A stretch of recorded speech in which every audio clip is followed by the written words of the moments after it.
Hello everyone, this is your friend from Naruto Audio Fanfics, and we are back once again with a brand new fanfic.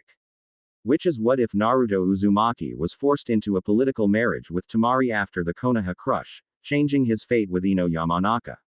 Part 1. If you enjoy this story, don't forget to hit the like button, thumbs up, and subscribe to the channel for more amazing Naruto fanfics like this. So without wasting any more time, let's start today's fanfic.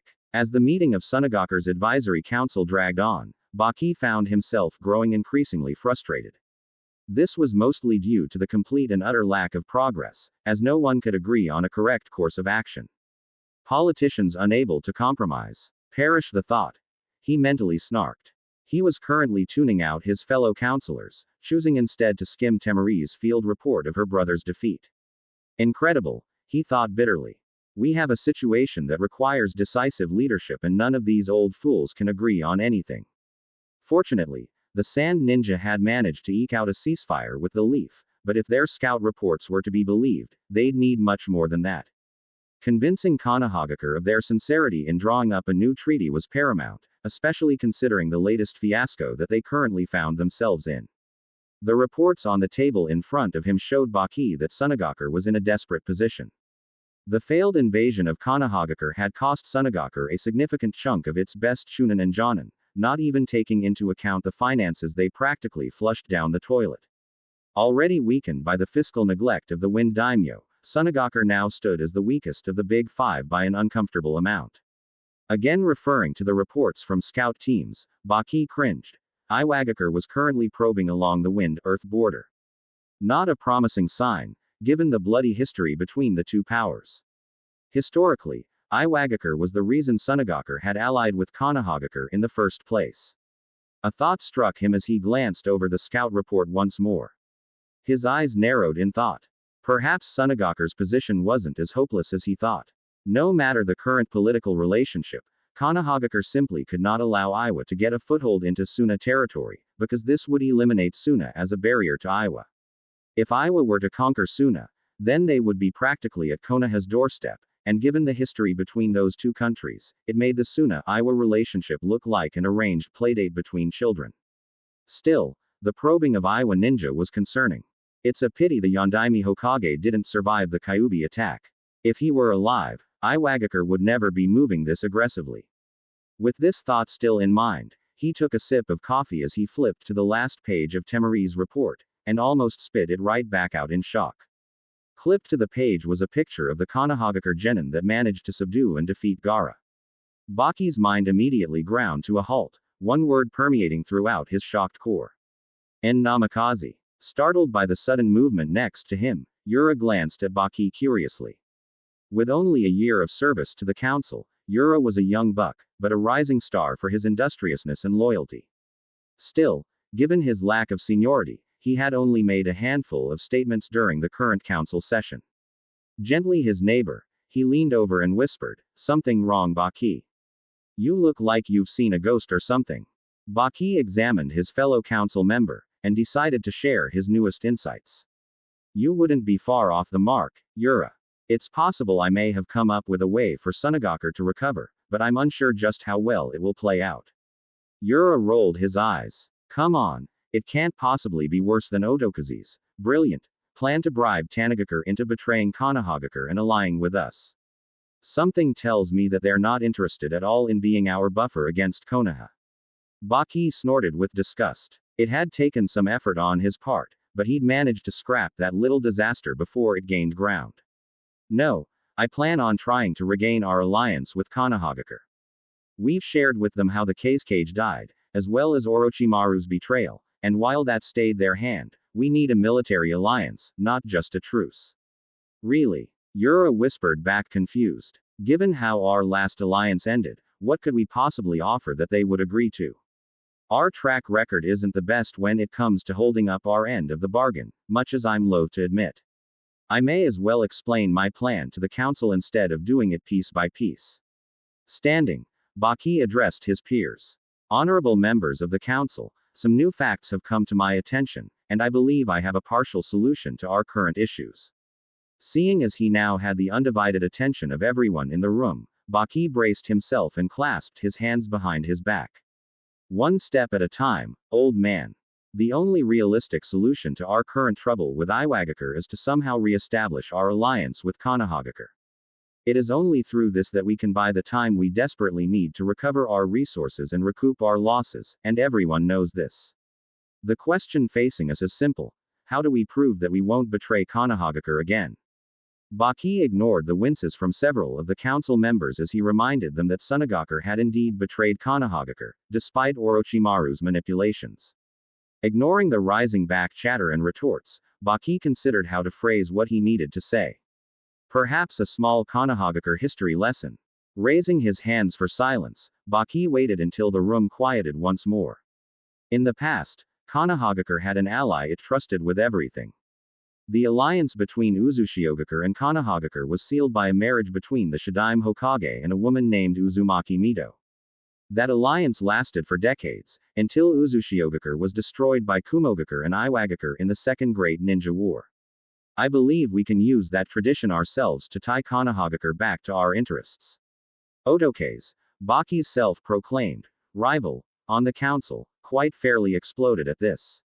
You couldn't possibly be serious. We need every shinobi we have. Why would we offer one to Konohagakure, and why would they accept even if we did? What possible motive or incentive could we offer? Turning, Baki faced the man directly. Speaking in a calm, controlled manner, almost as if speaking to a child, Baki presented his case. Konohagakure will accept because they cannot afford the strategic threat of Iwagakure conquering us. They know that facing Iwagakure on two fronts would be a recipe for disaster, and as angry with us as they are, I believe Iwagakure is a far greater concern for Konohagakure. Satetsu, another council member, spoke up in a manner that showed his irritation. Baki, that's all well and good, but you still haven't told us the rest of it. Please stop stalling. Baki picked up his copy of Temari's report and waved it at the council. I would suggest you all fully read Temari's report on Gaara's defeat, but I will briefly summarize, since we're short on time. She states that Gaara was defeated by a single genin, even after he'd fully manifested his Biju. Ignoring the gasps of shock this produce, he pressed on. She states that this genin, Uzumaki Naruto, and I do stress the surname, produced more Kage Bunshin than she could count. This forced Gaara to assume Shukaku's full form. Uzumaki then summoned a toad Temari describes as nearly the size of a mountain. She also reports that the toad was wearing a blue gambler's jacket, smoking a large pipe, and had a giant tanto which it used against Gaara in his full Biju form. I can only think of one toad that matches that description. Yura glanced up after going over the info in Temari's report. So, what do we actually know about this Uzumaki boy? Our pre-invasion intelligence described him as a non-entity. I firmly believe that there is more to this boy than Konohagakure is showing the world. Baki stated with certainty. The records showed he graduated last in his class, but I have personally seen the boy use a Jonin-level technique, a Kenjutsu at that, with ease. Summoning toads indicates he is apprenticed to Jiraiya of the Sannin, and I believe you are all aware of that man's last apprentice. Speaking of the Yondaime Hokage, you may be interested in the photo attached to the file in question. Yura glanced at the photo, then at the rest of the council, before coming back to Baki with a questioning look. I'm afraid I'm not seeing it, Baki, and I don't think anyone else is either. Baki sighed. For the love of, all right. I want you to look at the young man in the photo and consider the following. He has spiky blonde hair and sharp blue eyes, not common in Konohagakure, save the Yamanaka clan. He is apprenticed to the legendary Sannin Jiraiya, and is apparently very powerful, given that he defeated Gaara. He also has, judging by the scope and level of his techniques, a ridiculously high amount of chakra for one so young. Put all of those things together, and who does he remind you of? It took a moment, each member focusing intently on the picture. Then, without warning, Sweet Kami, an elderly member blurted, he looks just like a younger Yellow Flash. Precisely. Baki said with a smirk. Earlier, I told you that the Shadaime Hokage married a woman named Uzumaki Mito. The only Uzumaki I remember from Konohagakure was Kushina, the red-hot-blooded habanero, and she died 13 years ago during the Kyuubi attack. Now consider this. We have Uzumaki Naruto, age 13, who bears a strong resemblance to the late Namikaze Minato, also slain in the Kyuubi attack. The boy was listed as an orphan, but was enrolled in the Shinobi Academy, sponsored by the Sandaime Hokage. Furthermore, the boy is now apparently apprenticed to Jiraiya, the man who trained the Yellow Flash. Take all of this into account, and there are far too many coincidences to be ignored. There's only one logical conclusion. This boy is most certainly the son of the Yondaime Hokage and Uzumaki Kushina. Very well, I can follow your logic, Odoke said, after a full minute of mulling over Baki's latest revelation. However, I am unsure where you are going with this. What does the supposed heir of the Yondaime have to do? Baki grinned as his rival trailed off, his eyes widening as the implication hit him. It's fairly simple, really. We offer Temari in marriage to the Uzumaki boy as a gesture of good faith on our part. Why Temari? She is the daughter of our late Kazekage and is quite skilled. Couldn't we offer someone who wouldn't be missed? No. We offer Temari to prove our commitment. Her skill and ancestry will make for an irresistible incentive for Konohagakure's leaders to accept our agreement. Any children from the union are likely to be very powerful, and we will insert a clause in the agreement stating that the first male child produced from their union must be married back to Sunagakure. The council members sat back and pondered the proposal. The marriage would seal the Sand Leaf Alliance and offered the chance to gain powerful shinobi for the village in the future. The potential benefits were quite large, with minimal risks to boot. All said, it was a win for all sides involved. The Leaf once more had an ally in the Sand Village, as well as having a powerful shinobi in their fold, and the exact same could be said for Suna. Seeing everyone in agreement, the decision was made official that evening and an offer was sent, proposing a marriage contract to the Konohagakure Council. Several days later, the Konohagakure Council was gathered to discuss the surprising offer received from Sunagakure. With no Hokage, the council was limited on its options. It could not implement policy or assign missions higher than B rank, but it was the de facto power in the village. The council consisted of the heads of the various shinobi clans, with the Sandaeme's old teammates, Homura and Kaharu, as honored elders.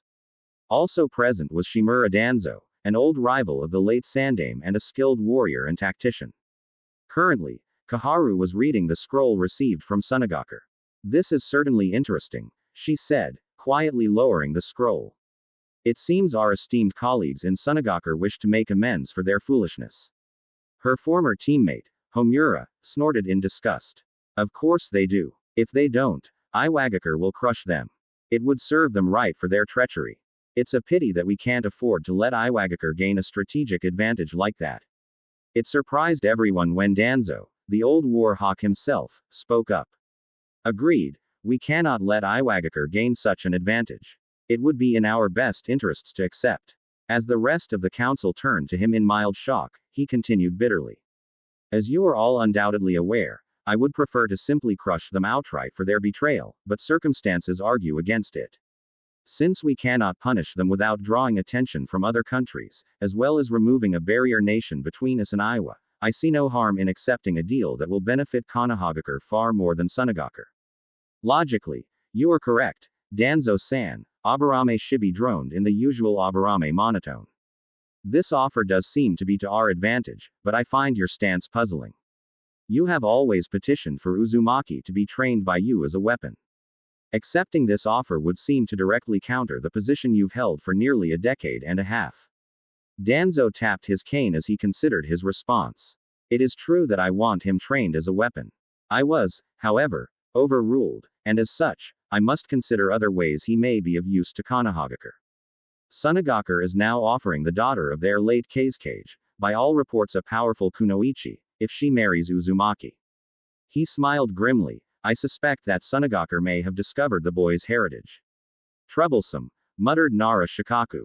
If they haven't discovered Uzumaki's heritage, this deal is completely in our favor. I remember this Temari girl from the exam and she seemed quite skilled. On top of it, she's a wind user as well, very rare here in Konohagakure. Even if Sunagakure has discovered the boy's heritage, the deal, while more even, still favors us. Marrying the children of two Kage is likely to produce very powerful children in turn. I suspect that is the reason they want a male child married back to Sunagakure. A male child would be able to start a clan, Another point in favor of Sunagakure having guessed who Uzumaki is. Everyone sat back to consider the Nara's words and examine the offer for other hidden agendas. Having only recently taken his seat as head of Clan Sarutobi, Asuma was somewhat confused. I thought the boy was just an orphan, unfortunately chosen to have the Kyuubi sealed inside him.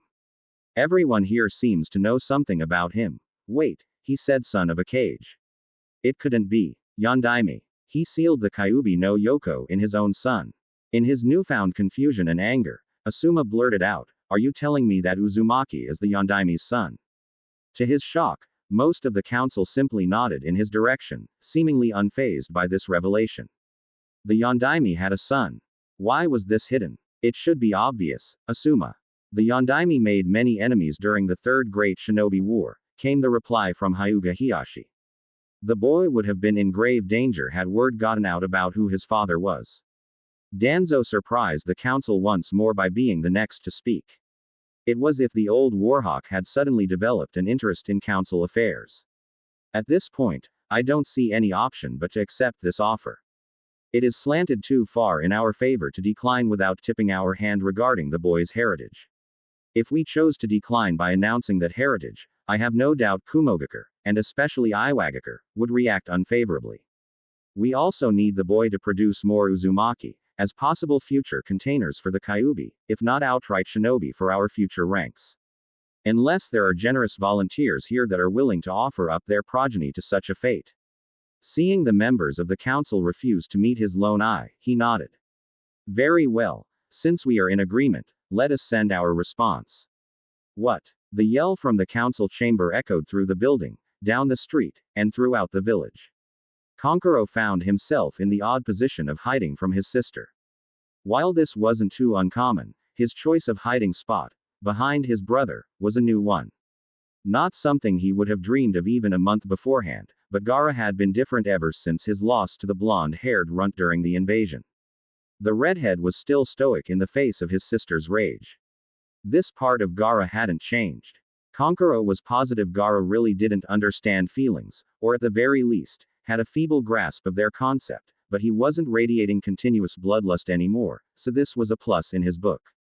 As far as he knew, other than some bandits on the way back from Konohagakure, Gaara hadn't killed anyone since the invasion. Hence the reason he was hiding behind Gaara as his sister raged. It wasn't cowardice, he told himself firmly. No, of course not. It was a strategic retreat, damn it. Meanwhile, Temari, fuming in the center of the room, was not in the best of moods. Giving her sensei a look that belied the hidden rage, the unbridled fury that lay beneath, she smiled up at him, eyes closed and teeth bared. Care to repeat your last statement, Baki sensei? Because I could have sworn I misheard you. Why, I swear you just said I was sold off as marriage material to the Leaf Village. Baki sighed, both inwardly and outwardly. Well, I shouldn't be surprised this is her reaction. In reality, I'd probably be more worried if she didn't react this way. The only good thing so far is that Gaara seems to be, well, not Gaara. And by that, I mean not outright murdering Mai. I'm going to take that as a win even if Temari ends up doing it herself. Famous last words, Baki. Inhaling and exhaling deeply, Baki held his hands out. Temari, this is an order from the council. To cement our alliance with the Leaf, we need a strong symbol of commitment. I am truly sorry, but as the daughter of a cage, you always knew a political marriage was a potential future for you. Temari ground her teeth as she snarled back, not willing to back down just yet. Yes, I knew that I could possibly have a political marriage. However, I was under the impression that it would be here in Sunagakure. Not married out as a sacrifice to another village. To his credit, Baki did feel sorry for his soon-to-be former charge. Temari had no way of knowing that, though, even if he did continuously apologize. We need this alliance badly, Temari. If there was any other choice. But there isn't. Shaking his head sadly, he continued. We were tricked, fooled by Orochimaru into doing his bidding. However, we still attacked an ally, despite the alliance between us. If we don't regain Konohagakure as an ally, Sunagakure will face Iwagakure moving against us alone. With the losses in the invasion, we wouldn't be able to stop them. We need time, Temari. Your sacrifice will buy us that time. Temari gripped her fan hard, small grooves appearing in the metal. She clamped her jaw shut against the urge to rage against the world that seemed turned against her. Reminding herself that she was a kunoichi of Suna, she forced herself to calm down. I suppose it is a shinobi's duty to sacrifice for the village, she told herself grimly, but damn it, why me? Why not Konkuro? She glanced in his direction, and got a whimper from behind Gaara's back, while the redhead merely stared at her, almost as if he was confused. Taking a deep breath, she lifted her head to meet Baki's forlorn gaze. I understand my duty, Baki-sensei, but I still don't like this. Has my future husband been decided? Baki debated telling her, but with Gaara standing there, decided not to push his luck. He felt he'd dodged enough kunai today, and didn't want to add sand shuriken to that list. No, he calmly lied. We have yet to hear back from Konohagakure. He didn't want to be near Temari when she found out who her future husband would be, and he definitely didn't want to be anywhere near Gaara. Not that that was unusual, but with his sister's future on the line. Let's just say silence was golden in this matter. I would recommend that you study leaf customs while we wait. Once again, for what it's worth. I am sorry, Temari. Having said that, he turned and walked out the door, closing it behind him and leaving the three siblings alone. Closing her eyes to stop the tears, Temari bit her lower lip. She was startled when she felt a hand gently clasp her shoulder. Looking down, she was amazed to see it was Gaara's, and even more surprised when it seemed he was trying his best to comfort her. I don't think he really understands, she thought, seeing the confusion still prominent in her brother's eyes, but he is trying. Forcing a small smile, she covered his hand with her own. Thank you, Gaara. Gaara wasn't sure what his sister was feeling, but he recognized tears as a symbol of the same feelings he used to have as a child. Something he now knew as pain. They were feelings in need of comfort. Single quote. Perhaps this is what Uzumaki meant when he talked about protecting those precious to him. Taking his hand off her shoulder, Gaara tried to voice what he was feeling. Temari, if he hurts you, I will kill him. To her own surprise, as well as Gaara's, Temari pulled him into a hug. Gaara had threatened to kill her many times when she was younger, but he had never threatened to kill for her.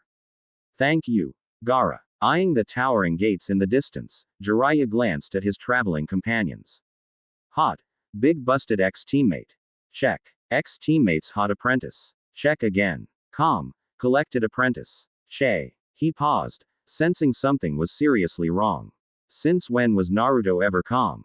Hey Gaki, shouldn't you be? I don't know, bouncing around or something. You're never this quiet. Crossing his arms, Naruto glared at him. Arrow Sennin, I died on this trip. Literally. I'm tired of pretending I'm always happy, especially if I'm not. I'm done with it. As soon as we get back and get Ba-chan settled, I'm gonna go get rid of the jumpsuits. Shizune spoke up. But Naruto-kun, I thought you like orange. Oh, I do. Orange is completely awesome. Glancing at Jiraiya and Tsunade, he narrowed his eyes and added, it's a mix of red and yellow. How could it not be awesome? Still, I think I can find something a bit more subdued. I don't need the attention anymore. A short glance passed between the two Sannin as they picked up the deeper meaning to the words. Guess that saves me the trouble of telling him who his parents were. Jiraiya stifled a laugh as they passed through the gates. The kid might have dropped his happy-go-apeshit mask, but he was still filled with enough energy to bounce around like a pachinko ball. Watching Naruto leap up to walk on the wall next to them, Jiraiya had a thought. He may have decided not to pretend to be happy all the time, but I doubt it changed who he is inside. Alright Gaki, while I get Haim here settled at the Hokage Tower, how about you go home and do that whole jumpsuit burning thing you were talking about? Sounds like a plan, Arrow Sennin. Naruto called as he bounced off. You know, Tsunade said as they walked along, watching Naruto's retreating form.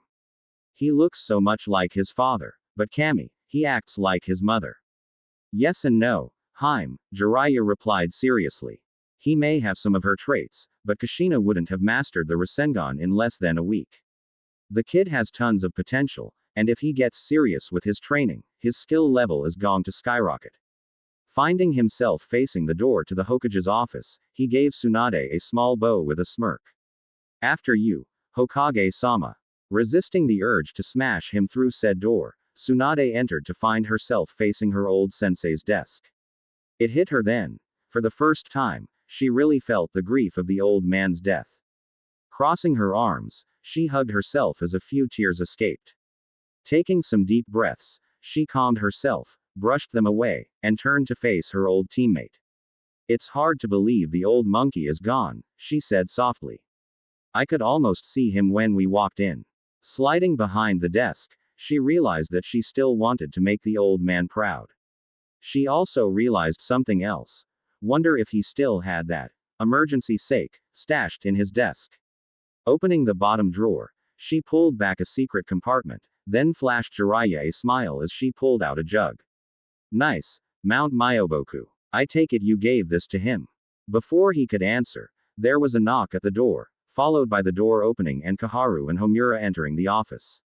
Tsunade eyed them, remembering that they were the elder advisors on the council, as well as two of her least favorite people. She thought, putting the jug away and slamming the drawer. If I want to get anything done, I have to play nice and not just tell them off.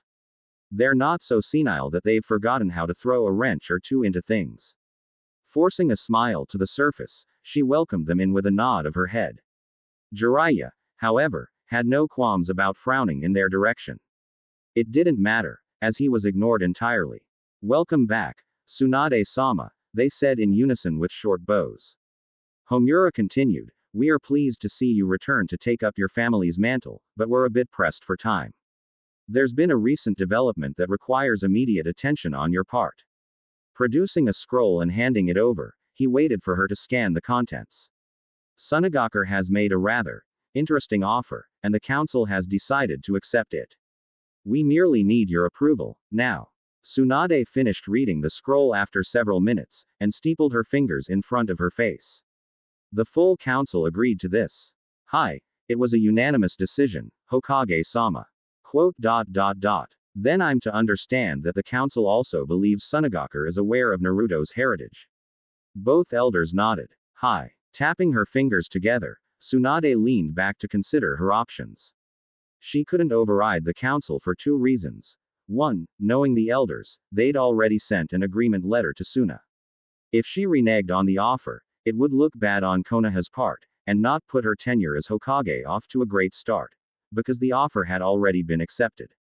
Second, even if they hadn't, which was entirely possible, the entire council had unanimously agreed on it, and should she veto it, the council could push it through anyway, simply because the entire council backed it. Checks and balances, mind you. However, a small grin came to her face. How much did the council really know about Naruto's heritage? Based on what she'd gleaned from Jiraiya, and her own musings on the subject, she reckoned they didn't know what they were getting into entirely. Time to put that to the test. Has the council considered the consequences of Naruto's marriage domestically? She asked with a smile, one that had Jiraiya, who knew what that smile meant, look off to the side with one part glee, one part worry. Worry because he knew how Tsunade could get in these situations, and if push came to shove. He was headed for the window. A look of confusion passed between the two elders, before Kaharu spoke. I'm afraid I'm not sure what you are referring to, Tsunade-sama. With a grin a predator might have envied, Tsunade clarified. When Naruto marries, he will officially become head of both Clan Uzumaki and Clan Namikaze. As such, he will inherit everything from both of those clans, since he's the sole survivor of each. This will be including funds from both clans and the Namikaze council seat, as well as any property and land still in those clans' possession. Surely you didn't forget something like that when you approved this marriage. As Tsunade spoke, Jiraiya had been fighting the giggles the entire time. Watching the faces of the two elders fall further and further, until they outright dropped in dismay, Jiraiya roared in laughter as both elders assumed expressions of shock. It was painfully obvious that they had not considered the clan inheritance laws would apply to Naruto. Those eligible to become clan heads did so under two circumstances: when they reached Jonin rank, or when they married. Short of canceling the proposed engagement and embarrassing themselves, as well as Konoha, there was nothing they could do to stop Naruto from becoming head of Clan Namikaze and Clan Uzumaki. Jiraiya's only concern, however, was that once the cat was out of the bag, there'd be no way to keep the matter quiet any longer. With that thought in mind, soon Minato's former enemies would have a new target in mind. If they couldn't get to the Yondaime, he reasoned, they'd go for the next best thing. His son. After a quick stop as Ichiraku Ramen to down a few bowls of his favorite dish, Naruto headed off to his apartment intent on disposing of his collection of jumpsuits. During the month leading up to the Chunin exam's third stage, he'd used his improved stealth and henge skills to quietly assemble a new outfit for himself. He was still firmly convinced orange was the best color, but he'd reluctantly decided that perhaps he shouldn't wear so much of it. He'd been delighted when he found a store selling colored animal prints, including a pair of orange and black tiger striped pants. He still got to wear orange, but the pants were much more professional. He was dismayed when he couldn't find a matching jacket, so he'd made do with a black one that had 3 narrow orange stripes running down each sleeve. He was broken out of his thoughts by the sound of someone crying nearby. Hopping up on a nearby roof, he was surprised to see Konohamaru sitting there, knees hugged to his chest as he cried. Walking over, he sat down next to him and ruffled the kid's hair gently. "Hey Kono, what's wrong?" Konohamaru glanced up, his eyes full of pain, and Naruto had to lean in as the boy whispered a reply. "I miss Grandpa, but everyone keeps telling me I gotta move on. It's like they're forgetting him, like he was never here. It's not right. He was the Hokage. How can people just forget him?" Pulling his adopted little brother into a one-armed hug, Naruto ruffled his hair again in a soothing manner. "Kono, no one is going to forget about Gigi. He was Hokage for a really long time, and he did a lot for this place. I bet if you go up to just about anyone, they'll have a story or something positive to say about him. He's still here in our hearts, and what we can do is live in a way that would make the old man proud." Quote. "You really think so, boss?" the sniffing boy asked. Naruto flashed him a hearty smile. "Yeah, believe it." Konohamaru studied his proclaimed rival. "Hey Ni-chan, when did you get so?" He paused to consider a word that would fit. "I don't know, smart, I guess." Naruto chuckled at the other boy's confusion. "I learned when I was younger that if I acted like an idiot, people paid attention to me. It was a trade-off. You know, I wasn't happy about being called names and being insulted, but they at least knew I existed." Konohamaru's eyes were wide as he stared at Naruto. This wasn't a side of his friend he'd ever seen before. Naruto was supposed to be all smiles and laughs. For a moment, he felt like he was talking to his grandfather, listening to one of the stories of the old man's youth. A strange combination of sadness and joy welled up within him, and he wasn't sure how to respond. Still, appearances had to be maintained, so he rolled his eyes. "That seems kinda stupid, boss." Cuffing the back of Konohamaru's head, Naruto stood up. "Hey, you gonna try and tell me your old attacks on Gigi were any different? I gotta get moving, but I'm glad you're feeling better. Catch ya around." Flashing a foxy grin, he formed a ram seal and vanished in a swirl of leaves. When did boss learn the Shunshin? Popping up in front of his apartment, Naruto was surprised to see Jiraiya waiting for him with a serious expression. "Ero Sennin, I thought you were with Ba-chan. Shouldn't you be off doing some research, or something?" "Damn it Gaki, stop calling me that. Anyway, we don't have time for this right now. Haim wanted us over at the hospital half an hour ago. Where the hell have you been?" After listening to Naruto's quick explanation regarding Konohamaru, he nodded his head. "You did a good thing Gaki, and it's a good excuse, for anyone but Tsunade. We gotta go now, or she is gonna turn us to paste. And by us, I mean you, because you're my meat shield in all this." "Got it." After a quick, fear-filled nod from the blonde, they both vanished in swirls of leaves. Sakura and Ino were happily chatting as they walked into Sasuke's hospital room. They had been checking up on Kakashi and Sasuke daily, hoping that they would wake up. Most days, Ino would accompany Sakura as the girls worked on repairing the friendship their rivalry over a boy had almost ruined. Sakura still pined after Sasuke, but she winced as she thought back over the things she had thrown away in pursuit of the boy. With her sensei and teammate in the hospital, and the other teammate out doing Kami knows what, Sakura had remembered how much she hated being alone. "I'm not going to give up on Sasuke-kun, though," she thought to herself. "I'm just going to have to find some sort of balance between him and everything else." She was broken out of her thoughts when she heard voices coming from Sasuke's room. Recognizing one of the voices as Naruto's, she surprised herself by smiling. She found that she had actually missed the boy while he was gone. It seemed her hyper teammate was finally back, but she was curious as to why he was in Sasuke's room. Probably being his normally boisterous self, though, she shook it off as a practical certainty, and reached the door. Opening said door, she saw Naruto, but didn't recognize either of the other two in the room. One was a white-haired man, rather tall and pushing 50, leaning against the far wall with his arms crossed as he observed the room's other occupant. The occupant in question was a woman who looked to be in her late 20s, with her blonde hair in twin pigtails over a green gambler's jacket with the kanji for gamble emblazoned on the back. Shocker. The woman was holding her hands near Sasuke's head, and Sakura started to panic until she recognized the green glow her hands were emanating as medical chakra. Naruto looked up as his teammate entered the room. Hey Sakura-chan. Guess what? Ba-chan here is going to heal Sasuke. She already woke Kakashi-sensei, so this shouldn't take too long. As Sasuke groggily woke up, Tsunade backed away and Sakura ran over and hugged the newly awakened boy. Ino stood by the door, somewhat disappointed. She just hoped that Sakura would remember her promise to be friendly rivals, now that Sasuke was awake.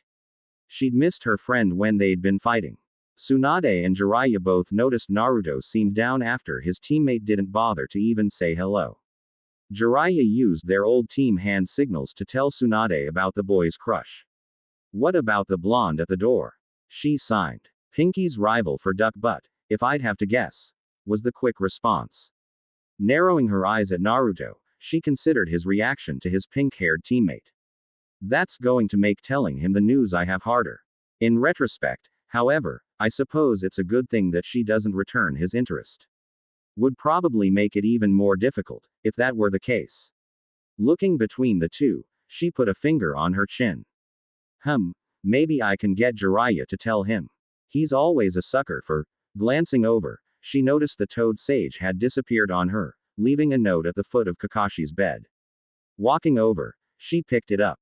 Looking it over, she blinked as she read the note. Sorry, not a chance, Heim.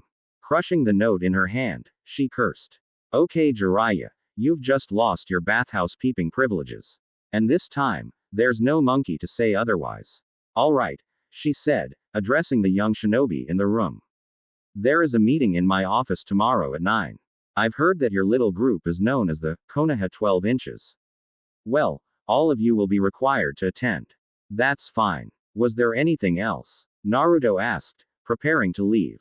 When Tsunade shook her head, Naruto flashed her a foxy grin and mock saluted her. See ya tomorrow at 0900, Ba-chan. Still grinning at her irritated look, he vanished from the room in a shunshin as the others in the room stared at him in shock. Sasuke, blinking in surprise, looked to the rest of them and voiced everyone's main question. Since when did the Dobi learn shunshin?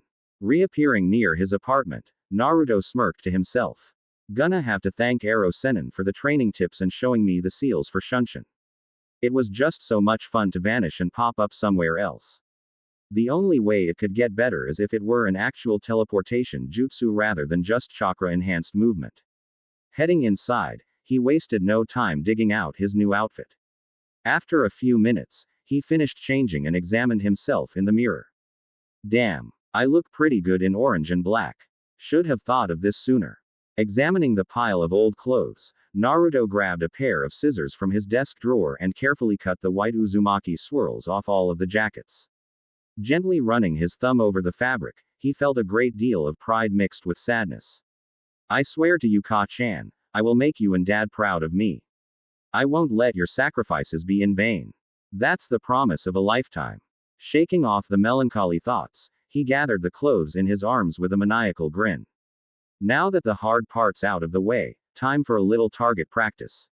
Using shunshin again, he still couldn't get over just how useful it was. Naruto popped up at Team 7's training grounds, familiar logs in place as he separated his clothes into 3 separate piles. Getting a suitable distance from them, he turned around, carefully forming hand seals all the while. Okay. Just like Ero Sennin taught me, gotta inhale, mold the chakra in my lungs, hold it, wait for the burning sensation, and exhale. Kaden. Gukakyu no Jutsu.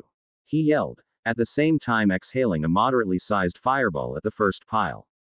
Within seconds, the entire pile was a conflagration of blackened fabric, sizzling and popping as the flames licked and ate the material. Forming the same set of hand seals, Naruto ended on the tiger and fired another one, putting more chakra into this one and completely incinerating the second pile, nothing but graying ash left where his former attire used to be. For a first attempt, the jutsu was fairly impressive. Naruto had managed to mold the chakra correctly with the proper hand seals. He'd gotten a hold of a Kaden scroll that Jiraiya had let him borrow, and had perused it like a beast. Not to mention the numerous times he'd closely watched Sasuke perform this jutsu. What he forgot on his third and final attempt was proper chakra measurement. This proved to be, well, bad for the landscape. Deciding to see just how big he could make it, Naruto once again formed the proper seals, leaned back, and practically shot a column of hellfire out of his gaping maw. A proper Kaden technique, when executed, allows the user to spew fire from their mouth as if they're a mythical dragon. They vary in size and shape, from the phoenix fireball that sprays small, but numerous, balls of fire in a rapid sequence, to the aforementioned grand fireball, which has the potential to burn an entire forest clearing straight to the freaking ground. The latter, in this case, was more accurate to what just happened to the remainder of Naruto's jumpsuits, and the grass, and the shrubs, and the ground, and the trees. Hell, everything in the general direction of 20 feet in front of him was blackened bark and scorched earth. Staggering to his feet, he shook his head to clear the daze it was in, waving the air in front of him as he coughed a few times. He stared at the scorched spot that used to be his clothes, and pumped a fist in the air in triumph when he realized he had successfully used Sasuke's favorite fire jutsu. Not once, not twice, but 3 separate times. That last one, though, was a real scorcher. Okay, that was a horrible pun, and he was never using it again. Patting at his dust-covered and slightly singed clothes, he grimaced. Well, mostly successful. Still has a few kinks. Remembering something Jiraiya had let slip on their trip home about the uses of shadow clones, he nodded to himself. Note to self. Next time, I leave untested jutsu to the clones. The next morning found the Hokage's office fairly full, as Naruto and company all crowded in. Tsunade sighed as she sat behind her desk, facing the assembled Konoha 12 and their respective sensei. Fiddling with the official marriage document, she stalled for time by examining those present. Naruto, she noticed, looked far more serious in his new attire, but he still seemed to radiate excitement. Sasuke, standing next to him, looked better than yesterday when she'd first seen him, but still seemed to be brooding. Sakura seemed torn between looking hopefully at the latter, and casting quizzical glances at the former, eyeing his new attire with curious eyes. Everyone else stood at relative attention, though the Nara boy looked as if he was going to fall asleep standing up, and the girl with buns in her hair seemed to be staring at her with stars in her eyes. Not even mentioning the dynamic duo of Guy and Lee, who were just starting their infamous sunset genjutsu. I definitely can't put this off any longer. Those 2 idiots will knock us all out with it unless I get started now, she thought to herself, a tick mark forming on her forehead. Clearing her throat loudly, she radiated killing intent at the 2, causing the genjutsu to implode, and the 2 spandex-wearing nin to pale before standing at attention with the rest of the class. Tomorrow, when I officially become Hokage, I will be making an announcement to the entire village, but the news affects those here more than most. Seeing that she now had the rapt attention of everyone present, she continued. There will be a political marriage to solidify the new treaty brokered with Sunagaku. The respective councils agreed to this before I returned and the bride and groom have been decided upon. A young woman from Sunagaku will be coming here and will be marrying into one of Konohagaku's most respected clans. Tsunade stopped as most everyone turned their eyes to Sasuke, with occasional glances at Kiba, Shikimaru, Shino and Neji. I can see what you're thinking, but you'll be surprised to learn who the suitor is, she said. If it isn't anyone here, why are we here, Ba-chan? Naruto asked in confusion. Eye twitching in irritation, Tsunade frowned. That would be because the person in question is here, and you or it. That'll learn him. Silence permeated the room, as every eye in the room became laser locked on Naruto, all wide and some boring holes into the unfortunate soul. One set in particular was apparently trying to burn a hole through his head and into Tsunade's, as both were feeling a bit hot under the collar right now. Naruto chuckled, scratching the back of his head. Good one, Granny. You got us. Now seriously, who's the unlucky bastard? You are. Naruto. Stop with the jokes. You are joking, right? He paled when she shook her head. Seriously. I'm getting married. I'm only 13. This is bullshit. Sighing, Tsunade rubbed her temple as the room exploded with questions. A vein began throbbing on her forehead, and she slammed a fist onto the desk. Silence. Her roar silenced all present, and she pointed to Shikamaru, who had his hand raised like a good little genin. You. First question. Hokage-sama, you said that the Sunagaku woman would be marrying into a Konoha clan, but then said that Naruto would be the suitor. As far as we know, Naruto doesn't have a clan. He gave Naruto an apologetic look, letting the blonde know it wasn't a snub at his family situation. Naruto nodded, letting him continue. So, does this mean that Naruto actually does have a clan? As a matter of fact, Shikamaru, Naruto does. Or rather, I should say he has two clans. Eyes once more threatened to shoot clear of their sockets as she continued. Naruto's heritage has been a well-kept secret, the longest-kept secret in the history of this village, in fact. His mother was Uzumaki Kushina, last known member of the Uzumaki clan from the former village of Uzushiogakur. The former village, as you all know, was destroyed back during the Second Great Shinobi War, and as such, is honored here in Konoha by having their symbol emblazoned on our jackets and uniforms.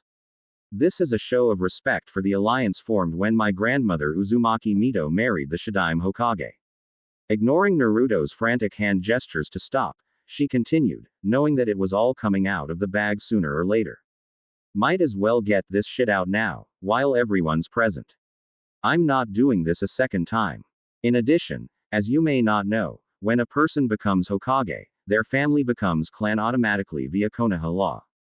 Naruto is also the son of Namikaze Minato, better known as the Yondaime Hokage. Therefore, Naruto is the last heir of both the Namikaze and Uzumaki clans of Konoha. With a groan, Naruto slumped forward, palming his face as most everyone in the room was staring at him complete shock, none more so than one particular Uchiha. The two noticeable exceptions were Asuma, who'd already been informed at the council meeting, and Kakashi, who was giving him one of those creepy eye smiles. Turning back to Tsunade, he huffed, arms folded. Ba-chan, you had better have a really good reason for this. Tsunade was surprised by the rage she saw in his usually cheerful eyes, until she took a moment and thought about it. Once this is announced, not only will he have his father's enemies after him, a lot of villagers will try and suck up to him. I knew this was going to make his life harder, but I honestly totally skipped that part. Meh, he'll work it out. He mastered the Rasengan in a week. An entire village full of shinobi should be something he'll have taken care of by the end of business today. Referring to Naruto's question, she nodded. There are several, but let's start with the obvious. First, Sunagaku didn't just pick a random shinobi. They didn't play a game of darts with our shinobi roster, and just happened to pick you. No, they specifically asked for you. According to the council, and a little bit of common sense, that made it clear that they knew, at least in part, who you were, or rather, where you came from. Second, the woman they are sending is the daughter of a Kage, and you, my little blonde miscreant, are related by blood or marriage to 4 of the 5 Hokage. Last, and certainly not least, Naruto, do you even know what the requirements to be a clan head here in Konoha are? Because even the council forgot this part. No, he grumbled. I haven't had the chance to. To be head of a clan, you must either be a Jonin, or you must be married. Tsunade said, a grin on her face. The day you marry, you become head of the Namikaze clan and inherit all its assets, as well as its seat on the council. Bachan, what about the Uzumaki clan, Tte Boyo?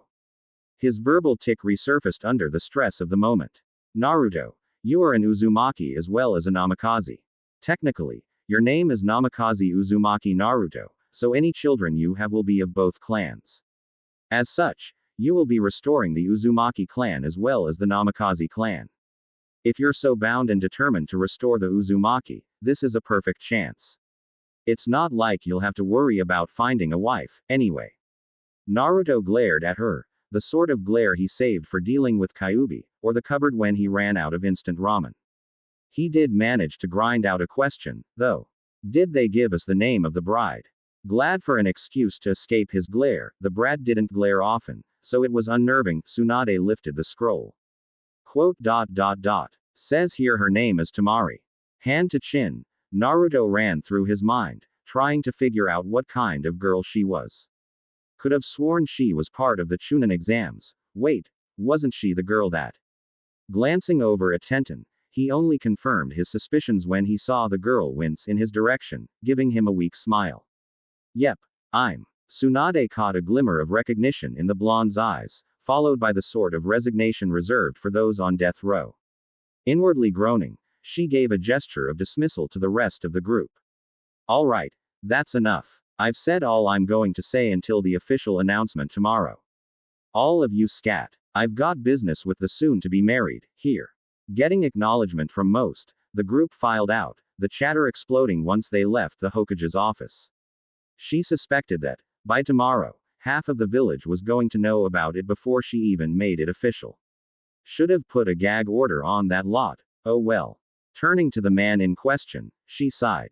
All right, what's up? Chuckling nervously, Naruto rubbed the back of his head, another nervous tick. Well, Temari-chan is a bit high maintenance. Plus, Gaara is his brother. You know, the Jinchuriki for the Aikibi. The one that tried to kill me, multiple times, I might add. Tsunade sighed as she pinched the bridge of her nose in exasperation.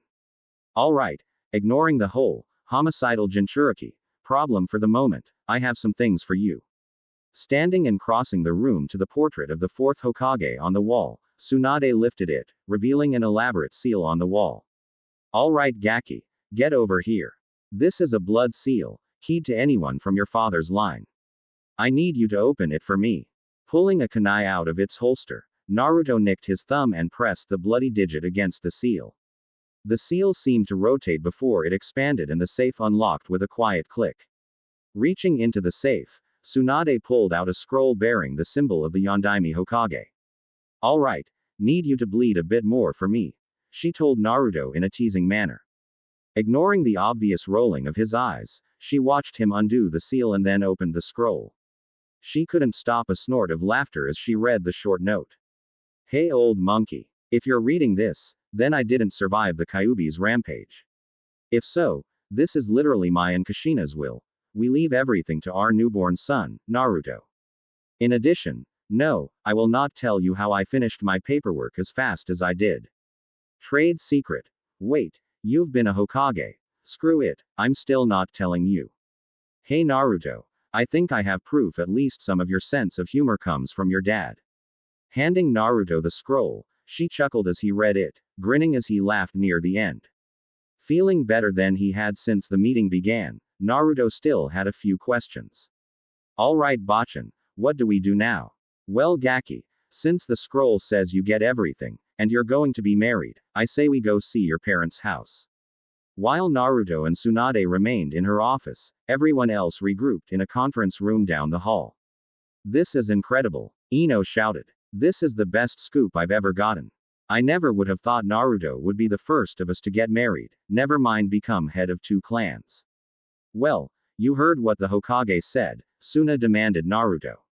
Shikamaru said from his place against the wall, managing to sound coherent, even though he looked like he was going to slump to the ground any second.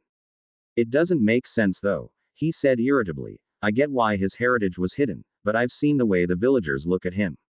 Why would they despise Naruto? True to his nature, Shikamaru was more or less unable to let go of something so intriguing. I always thought he was just a loud mouth, Kiba piped up. Did you guys notice that he was acting strange in there? Naruto was really quiet. Yes, Shino said quietly. He seemed far more controlled than usual. In the past, he would react explosively to such news. This means one of 2 likely scenarios. 1. Naruto has matured greatly in a very short amount of time, possibly due to his recent contact with the Sannin. Or 2. Naruto has always been that way and we have been dealing with a cleverly constructed facade. Given what we have learned, I believe that the latter is by far more plausible. Having said his piece, Shino exited the room, the door closing as everyone else tried to come to terms with his rather startling conclusions.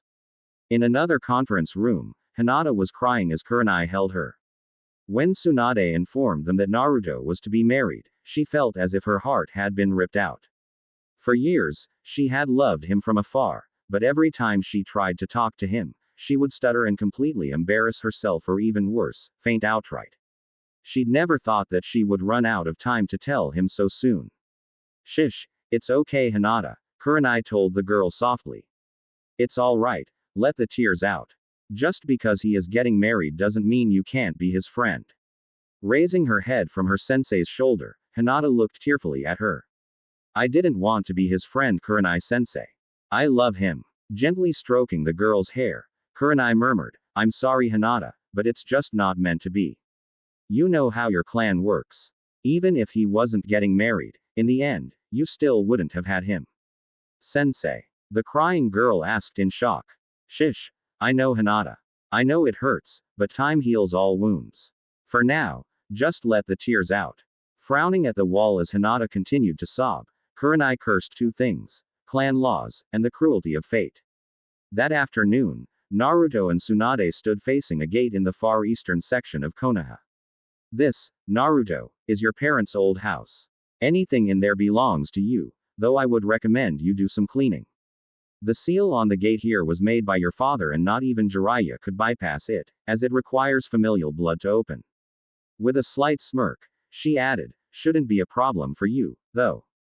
With a quick shunshin, Tsunade returned to her office, preferring to let the kid venture on his own. Unsealing the gate by reopening the cut on this thumb, Naruto entered his new property. The land was small for a clan compound, but he supposed the Namikaze clan had never been as large as the Uchiha or Hyuga. The gardens had long ago taken over and filled the stagnant lawn and koi ponds with green. Still, he could see the beauty, and a little work would restore it to its former glory. The main house stood in the center of the gardens, 3 stories of traditional stonework, and rice paper doors in need of some serious maintenance, with softly sloping red clay rooftops and opulent dragon guardians on the corners. He pushed open the main entrance, careful not to damage the aged wood. As expected, the paper gave way easily under his hands. He was planning on replacing it, anyway, so he wasn't concerned. No one had come into the house after his parents had died. All of the furniture remained where it was last, coated with a fine film of dust with a few cobwebs dotting the corners of the rooms. He passed through the entrance and into the sitting room, a television sitting at the far end of a kotatsu. Everything would have to be replaced, from the electronics to the fabrics, even the curtains, but it looked like most of the wood furniture, save all the chairs, he wasn't taking chances with them, would be fine with a careful cleaning. He glanced around for another moment before making his way upstairs. It was dominated by bedrooms, 4 of them total. The master bed was the only one that looked like someone had used it before the house was abandoned. His parents' night clothes were still folded on the bed, waiting for them. With a melancholy sigh, he shut the door carefully and made his way to the 3rd floor. His parents, or perhaps his grandparents, had made the 3rd floor a training room. The practicality of it aside, it was huge, a large, open expanse with wood floors, threadbare training mats sitting in a pile in the corner, several training dummies lined up against the far wall, and various weapons along said walls. The training room wasn't the place for practicing jutsu, but it was more than appropriate for practicing taijutsu and weapon skills, as long as the person practicing wasn't Lee, or Guy. He returned to the ground floor, passing through the dining room and kitchen, noting with glee the amount of space he had for ramen, then noticing a tightly shut door just outside the kitchen. He pushed it open, revealing the cool, stone space of a basement, the jackpot, as far as the home of a ninja was concerned. He carefully took the stairs one at a time in case they were rotting through. Last thing he needed was to plunge a story or 2 to the ground below. Most of the room below was a library, cool but not damp, perfect for the delicate paper located here. The shelves were overflowing with scrolls and books. He could almost tell which belonged to his mother and which to his father just by the neatness some of the shelves seemed to have. A small corner of the room held a workbench, holding a strange, 3-pointed kunai. The overflow of scrolls on the shelves above it seemed to indicate his father or mother was making weapons scrolls in their spare time. 1/3 of the basement was walled off to make a separate room that opened with another seal. It was obviously his father's private study, filled with fuinjutsu supplies. An open scroll lay on the large, but simple, desk at the opposite end of the room. He stepped inside to take a closer look. Picking up a scroll, he read the outer kanji. Hiroshin no Jutsu. I wonder what it does. He almost sat down to read, but the overpowering smell of dust was beginning to bother him, and he needed to get some air before he went into a coughing fit. He decided it would be a good idea to get to bed in the next hour or so. He scouted out the cleanest room, a corner space on the second floor. He stopped in the doorway, producing 100 clones that looked rather unamused to be there. All right, guys, I'm headed to bed, but I want you guys to start cleaning this place up. Start with the main rooms, and if you have time, start on the training fields. I want you 5 to head downstairs and start going through the library, and I want you to read that scroll I found earlier. Remember, this is our new home, so curb the enthusiasm, okay? That means no explosions. Watching the clones salute and run off, Naruto crawled into bed, at least somewhat satisfied with the day. Naruto wandered downstairs to discover a thoughtful clone had picked up some cereal for him. Grumbling a bit at himself for forgetting to transfer his stash of instant ramen, Naruto sorted through the memories of the clones dispelled during the night. A couple of things stuck in his head and he made mental note to explore them further, but what really had his attention was Hiroshin no Jutsu. No way, this must be the jutsu that made Tusen a legend. Space-time ninjutsu. Oh, this is gonna take a lot of work. From what he could understand, the scroll was the rough outline of an incredibly complex teleportation ninjutsu. He thought he got the gist of what he needed to do, but more than half the notes were gibberish to him. Damn, I'm gonna have to learn fuinjutsu theory. Won't that be fun? Naruto headed outside intent on creating his clone army for the day. While he might get stuck learning protocol today, at least his clones could get something done.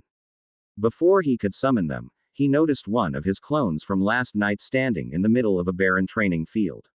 Noting it had his attention, the clone started bouncing up and down excitedly. Boss, you're gonna love this. Bunshin Debakua. As soon as the clone uttered those words, Naruto was rocked back as the training field became a small crater. Well, that certainly is interesting, but I'm pretty sure I said no explosions last night. Eye twitching in irritation, Naruto summoned 200 clones. Alright guys, form up in groups of 20. Once the clones formed rank, Naruto began handing them their assignments for the day. Alright, first group, we need to massively improve our chakra control if we want to use the stuff from the library. I want you to do the leaf balancing exercise while you water walk. With a quick salute, the first group headed down to the small pond near the back edge of the compound. Group 2. Practice the henge and kawarimi. Tusen's notes said that when someone's mastered a jutsu, they can start to use it without hand signs. I want the ability to use a kawarimi without seals by the end of the day. Group 3. Practice the C-rank jutsu we found yesterday. Group 4. Calligraphy. Seals don't write themselves, ya know. Group 5. Find every book on fuinjutsu theory in the library you can and start reading. Group 6. You get to work on the gardens. Try to keep most of it alive. Group 7. Go move everything out of the old apartment, then I want an inventory of the house. Group 8. Kasen's taijutsu scrolls, get practicing. Group 9. Kenjutsu training, use the kodachi. Last but not least, Group 10. One at a time, practice that exploding clone thingy. In the already provided crater. Summoning one last clone, I want you to thoroughly reread the Hiroshin no Jutsu scroll. Every time one of theory clones dispels, I want you to read it. Damn it, I forgot. Creating a few more clones, you guys, Rasengan work. I want to be able to use it one-handed. Watching his clones get to work, Naruto vanished in a shunshin. Popping in with a quick, morning bachan, Naruto swiftly dodged the paperweight, the sword at his head. Sadly, he didn't see the empty sake bottle that followed it. Tsunade felt a strong easing of her spirit as she watched the jar smash her insane grandnephew back into the wall behind him. Doubt he'll stop calling me Granny, but man, that felt great. Trying to maintain a straight face as Naruto dragged himself back on his feet, Tsunade considered how to break the news. Deciding Naruto would probably just prefer it straight, she sighed. Alright Gaki. Gonna cut straight to the chase. We don't have time for you to learn protocol, your fiancé is due today. Ignoring the sputtering and cursing her statement created, she tapped her chin in thought. There is a new problem too. Sunagaku promoted her to Chunin, and you remain a genin. I can't just promote you, much as I would like to, but I have an idea. Seeing Naruto take a keen interest, she smirked. I'll give you a week to get ready, then I want you to fight the students of Asuma, Kurenai, Guy, as well your own Team 7. Bachan. That's crazy, Naruto grinned. I love it. Good to hear Gaki. Now let's get down to the West Gate. If we get there with time to spare, we can annoy Izumo and Katetsu. Temari was sick of riding in the carriage circumstances had forced upon her. She'd argued long and hard that she was still a Chunin and she could walk, but Baki had maintained that they had to follow tradition, and traditionally, brides rode in the carriage. In addition to being extremely uncomfortable, the journey was taking twice as long as the last time she had made the trip. Reaching over, she ran her hand along the smooth metal of her mother's war fan. At least I was allowed to keep this. Laying her head back against the seat, Temari focused on calming herself. Today, she would no longer be a Sunagaku shinobi, but one of the Leaf, and that hurt more than she would have believed. Despite how her little brother had been treated, she loved her village and has been proud to wear the symbol of the sand. She was jerked out of her thoughts as Konkuro stuck his head through the window. Hey, Nichan. How ya doing? I'm scared, little brother. I don't want to be married, especially not to a stranger from another village. I totally agree, Nichan, Konkuro said. Only thing I've heard is that you're marrying into a clan, but other than that, I've got nothing. Baki broke into the conversation. Looks like we're here. Seems the Hokage herself came to welcome you, Temari, which is either a very good or a very bad sign. Tsunade stood with her arms crossed tightly over her chest, wrinkling the red and white fabric of her formal robes of state. With her were Shizune, Naruto, Sasuke and Sakura. Gritting her teeth in irritation, Tsunade whispered to Naruto. If Kakashi doesn't show in the next 30 seconds, I want you to burn all his books. Hi, Bachan, Naruto whispered back. Your will shall be done. Torn between laughing and hitting him, Tsunade eyeballed Kakashi as he wandered up to the group just as the 4 Sunagaku shinobi approached. His timing meant she couldn't say anything, but the look in her eyes warned Kakashi that this conversation was not going away. Greetings and welcome to Konohagakure no Sato. I am Tsunade Senju, God I'm Hokage and I am most pleased to formally welcome you. Naruto faced Temari nervously, bowed and spoke the phrase Tsunade had hammered into his head while they were waiting. I welcome you Temari, my water is yours and I wish you shade and safety. Temari stared in complete shock.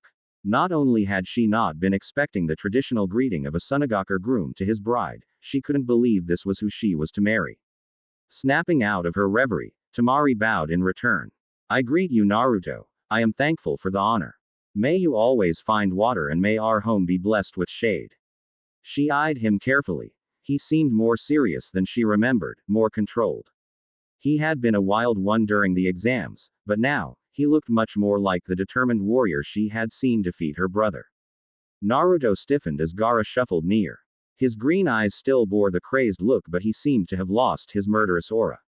Hey Gaara, how's it going? Naruto Uzumaki. Gaara spoke tonelessly, will you protect my Nichan as one of those precious people you told me of? Naruto blinked, momentarily confused then gave Gaara a small, warm smile. I swear I will, Gaara, and I always keep my promises.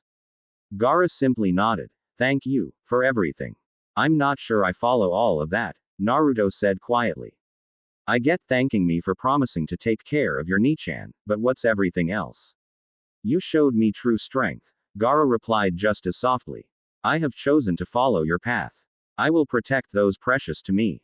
I'm happy for you. Naruto smiled. Has it been hard? It is both harder and easier as time goes by. Ignoring the beast causes him to rage, but my mind is clearer. It's hard to describe. I understand. Was all Naruto had to say.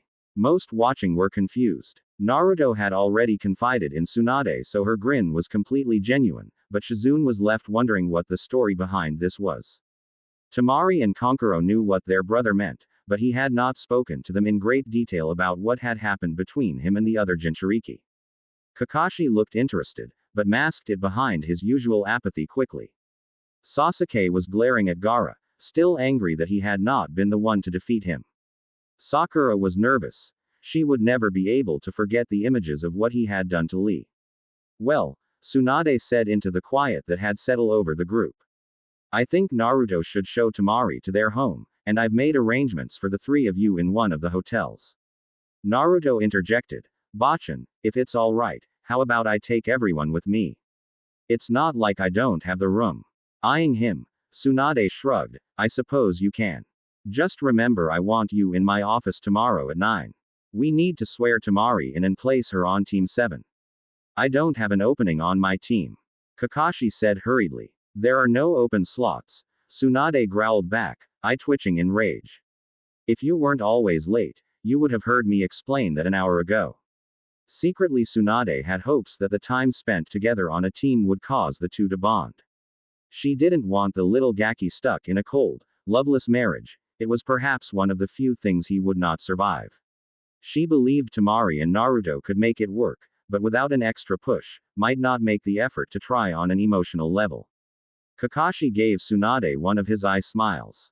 Well, that works, but I'll need some time to evaluate her and get their teamwork up to par. Should be a busy week for us. Naruto drooped. Bachan, I'm kinda occupied this week. Didn't Kakashi-sensei get the message? Tsunade glared at the masked Jonin. No, because he was late. Kakashi, Naruto is training for an impromptu Chunin exam Monday. He will be fighting all the members of the Konoha 12 feet with the exception of Lee. Kakashi stared, eye wide in shock. Hokage-sama, that is simply insane. Tsunade shrugged. It's what the Gaki chose.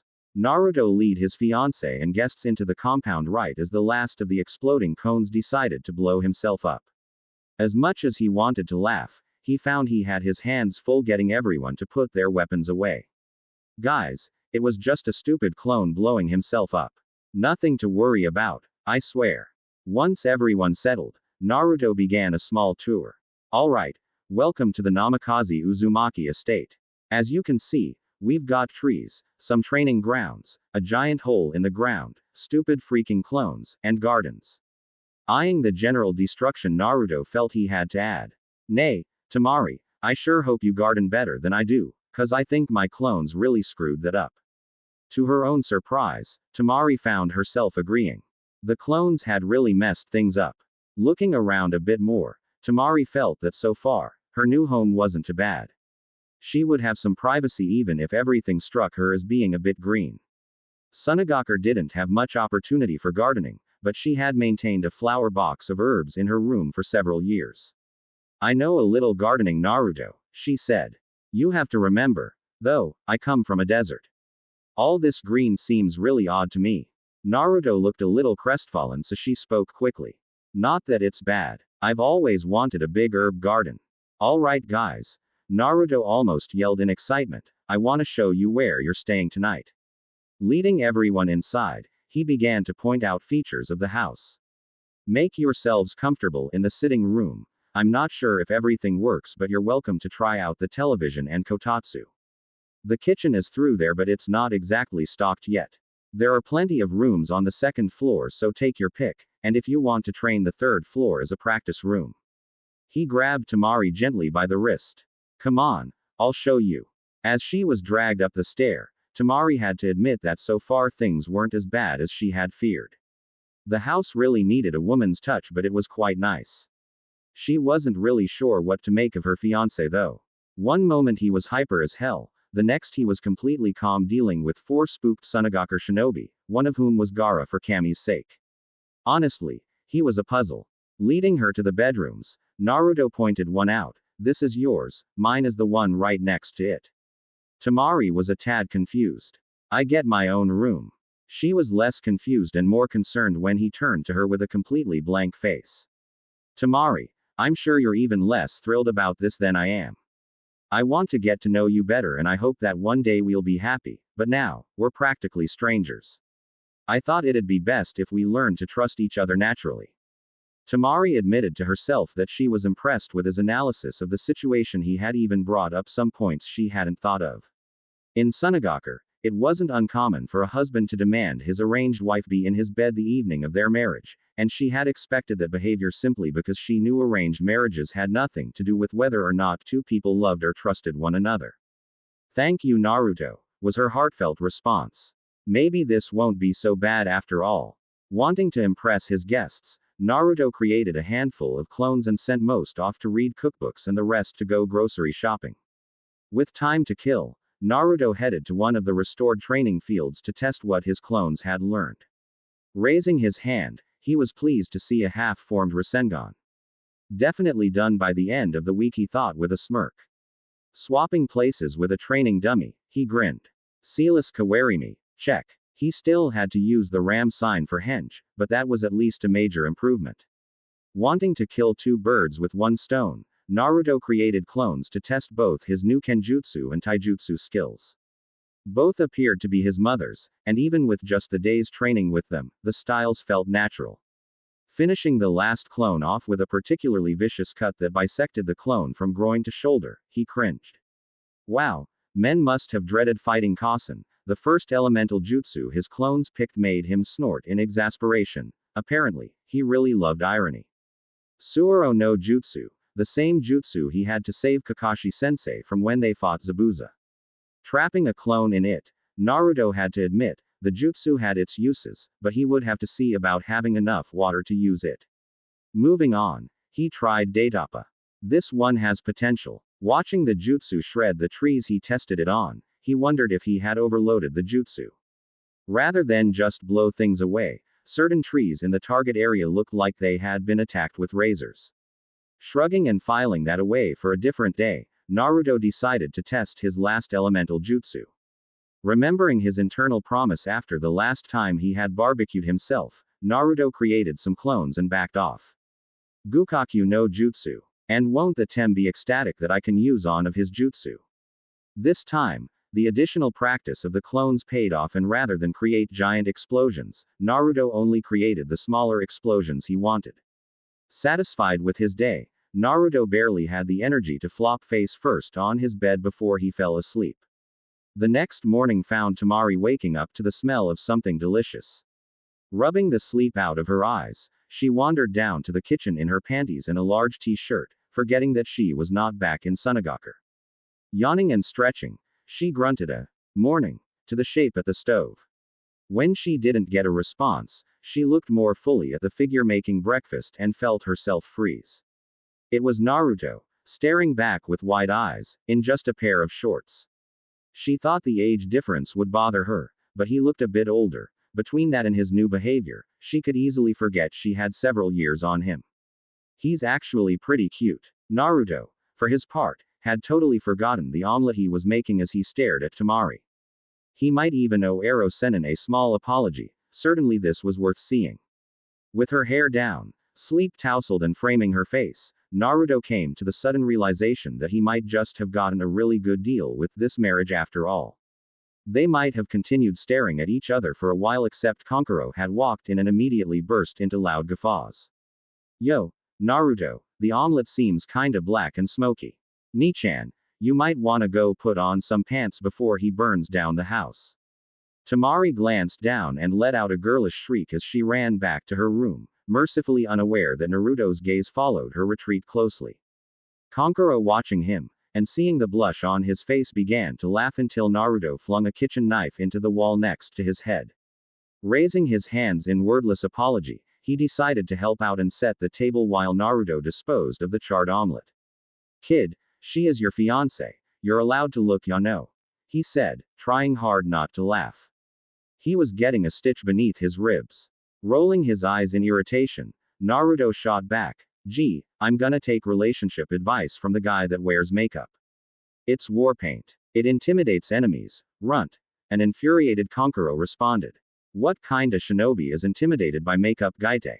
Naruto mocked back. With a completely nonplussed expression, Kankuro calmly stated, I don't think you can actually call me that, since I'm older.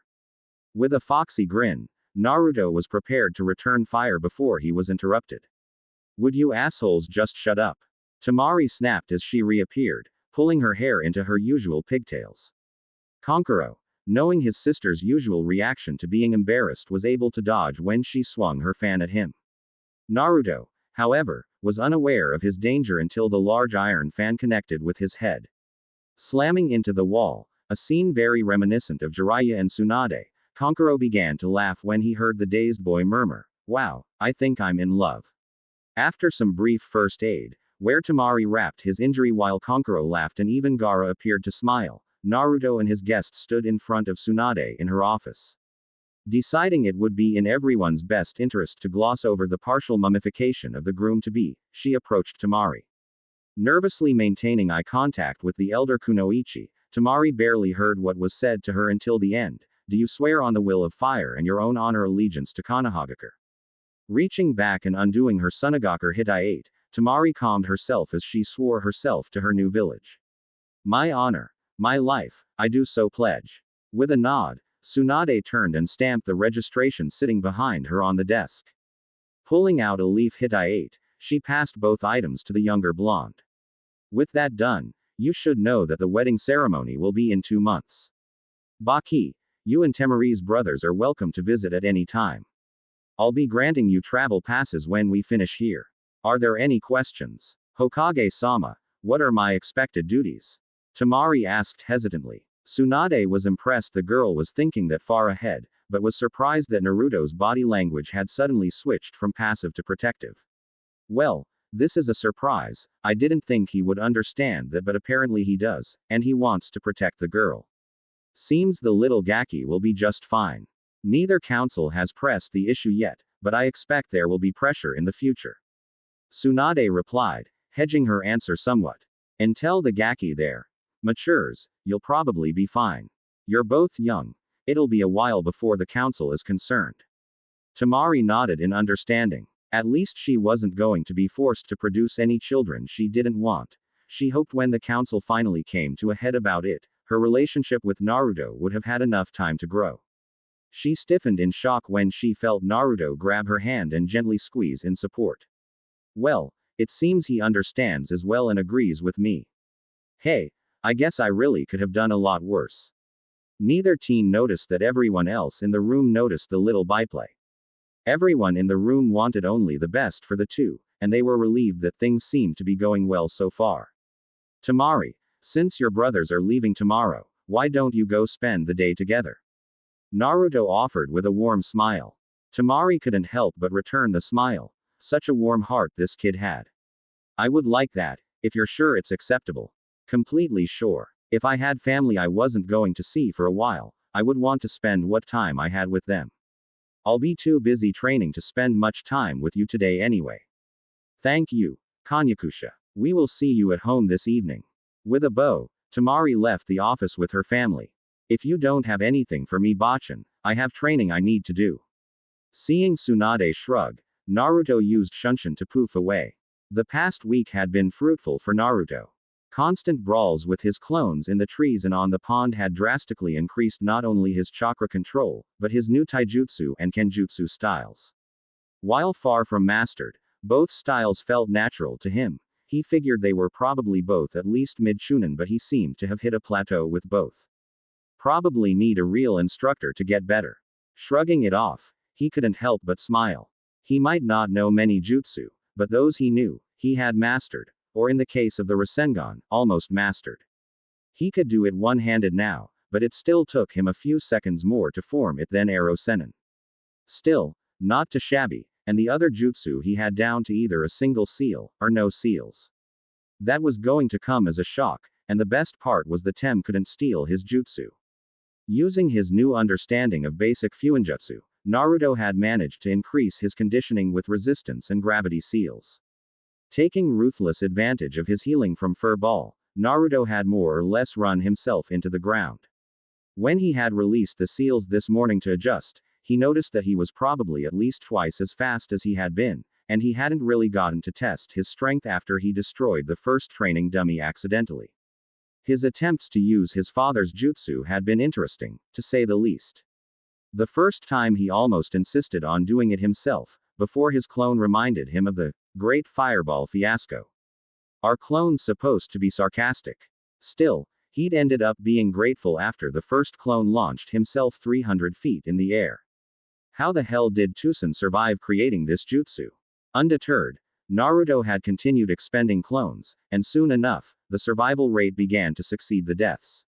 Eventually, the clones were surviving every attempt and Naruto had decided it was time to try himself. Focusing his chakra, Naruto searched for the beacon on the kunai. Feeling a faint pull, Naruto did the internal chakra manipulations from the scroll. With a flash of yellow, and how the hell did I see that anyway, he thought, Naruto found himself standing next to his target kunai. Naruto allowed himself a short childish victory dance, then settled down. Time to practice. Practice had reduced the time he needed to attune to a beacon, but it still took several seconds. Naruto was not about to complain though. A couple seconds to cross most any distance was not a bad trade-off. His father's notes had also answered the question he had on deploying the kunai. His peers were already frustrated with his Kage Bunshin. He suspected that they were really going to dislike Shuriken Kage Bunshin using Hiraishin kunai. Things with Temari were going as well as he could expect. She had a bit of a temper, but unlike Sakura, she at least tried to warn him off when she was getting angry, a side effect of having a dangerous brother, perhaps.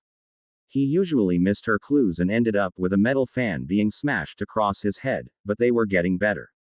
They were beginning to become comfortable with each other, sharing stories and jokes during Naruto's infrequent breaks from training.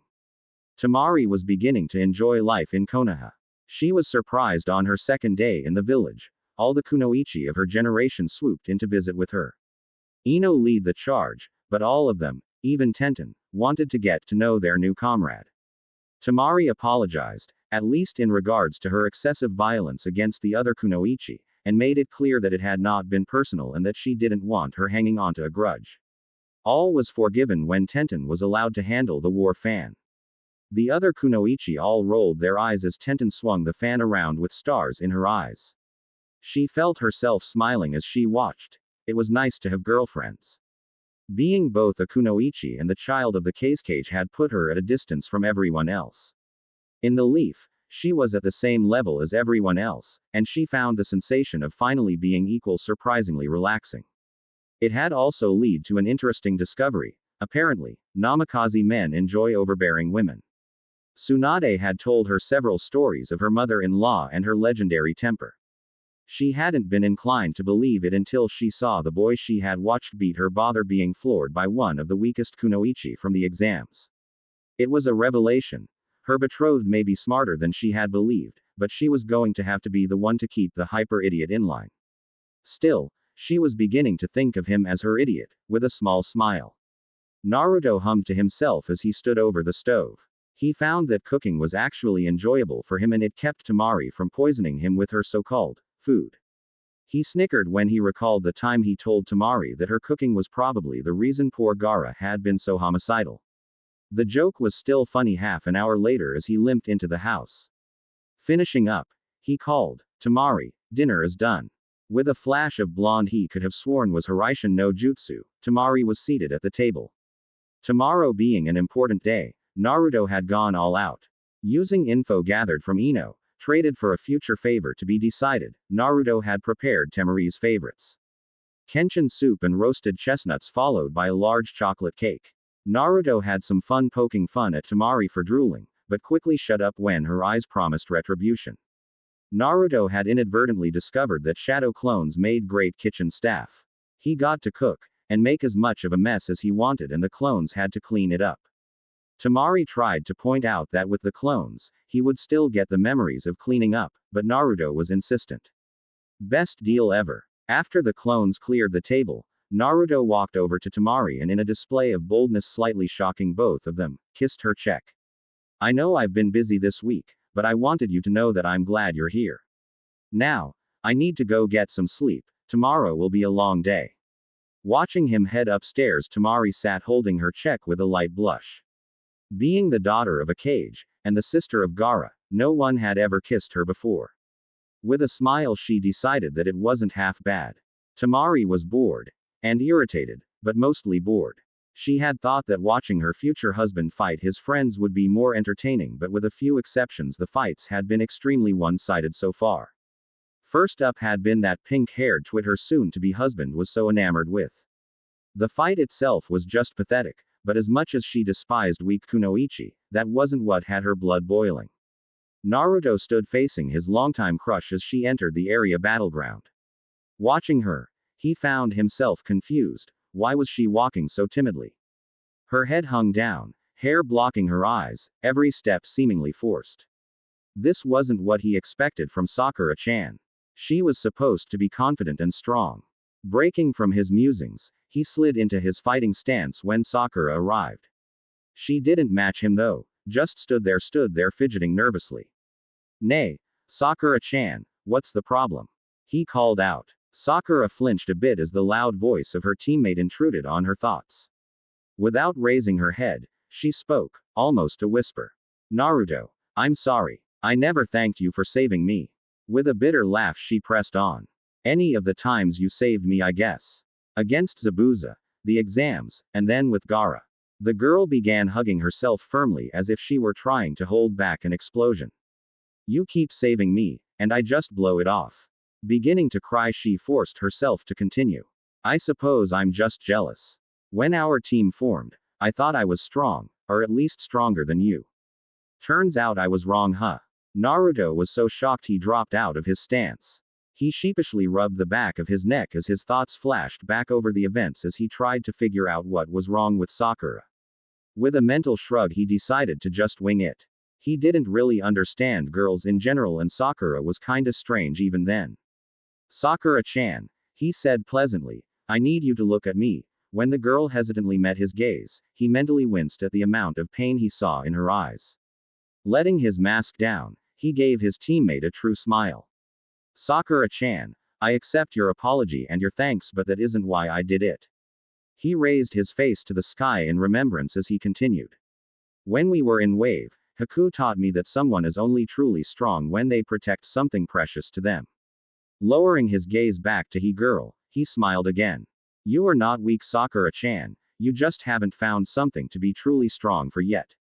You can come train with me at my estate if you want, but you will only get stronger if you truly work for it. Still, judging from the way Crazy Snake Lady over there is twitching, we should start this match before she molests me again." The final comment was too much for Sakura and she roared with laughter, remembering what Anko had done before the second exam. Temari gritted her teeth in irritation. "Stupid, weak fangirl, wannabe Kunoichi. Why the hell is he so stuck on that pink-haired? Arg. Why do I care?" Deciding she didn't really want to continue thinking about it, Temari went back to musing over the matches. Naruto hadn't humiliated the stupid pink menace, but it was obvious to every shinobi in the audience that he had held back. The next match was more exciting. That weapons girl wasn't so bad. Temari had crushed her in battle only because she was able to blow away all of her attacks. Once Naruto got in close, however, it was over. The next match had caused Temari to both laugh and palm her face. Shikamaru was possibly the laziest person she had ever met, but he was skilled. Too bad for him that Naruto was simply unpredictable, had refused to play along with the stall tactics.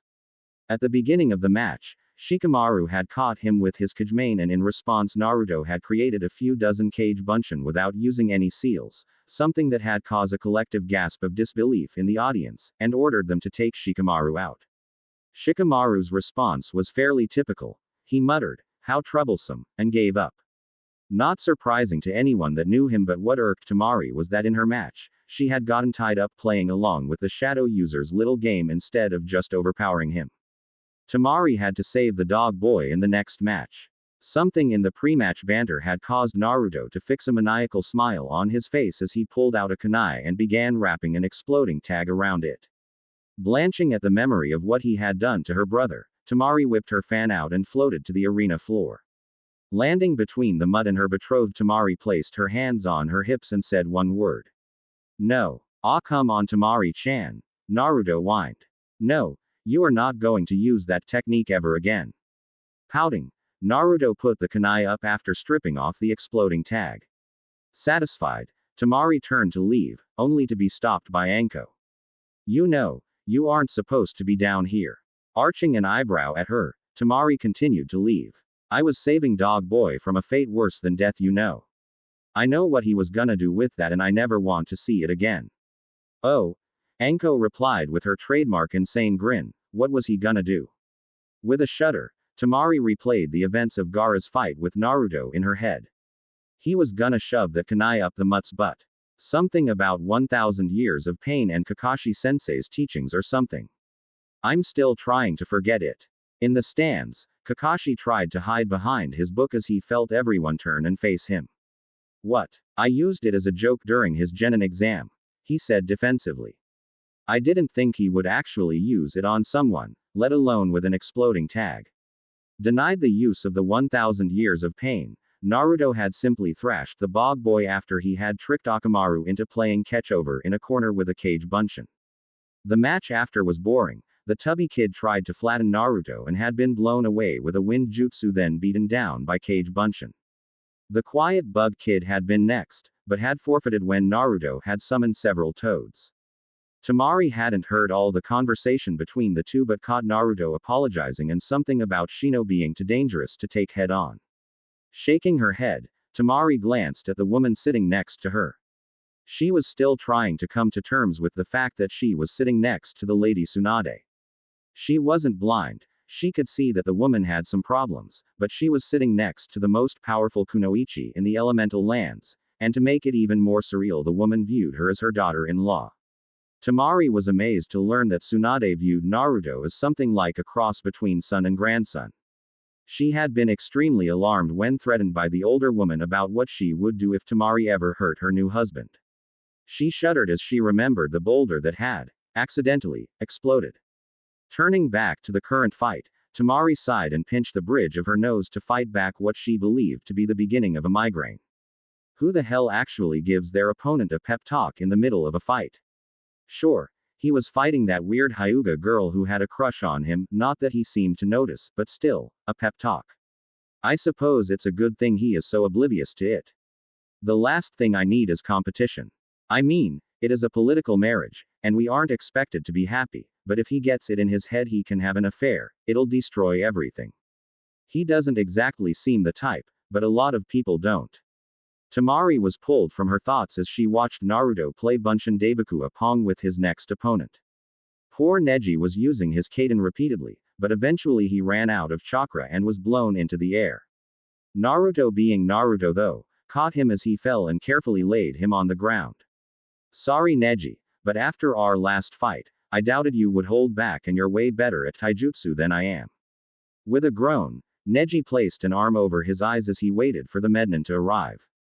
I understand Naruto-san, but that was a most unpleasant experience. You should know that I am looking forward to a rematch in the future. Neji had a small smirk. Preferably without explosive clones, please.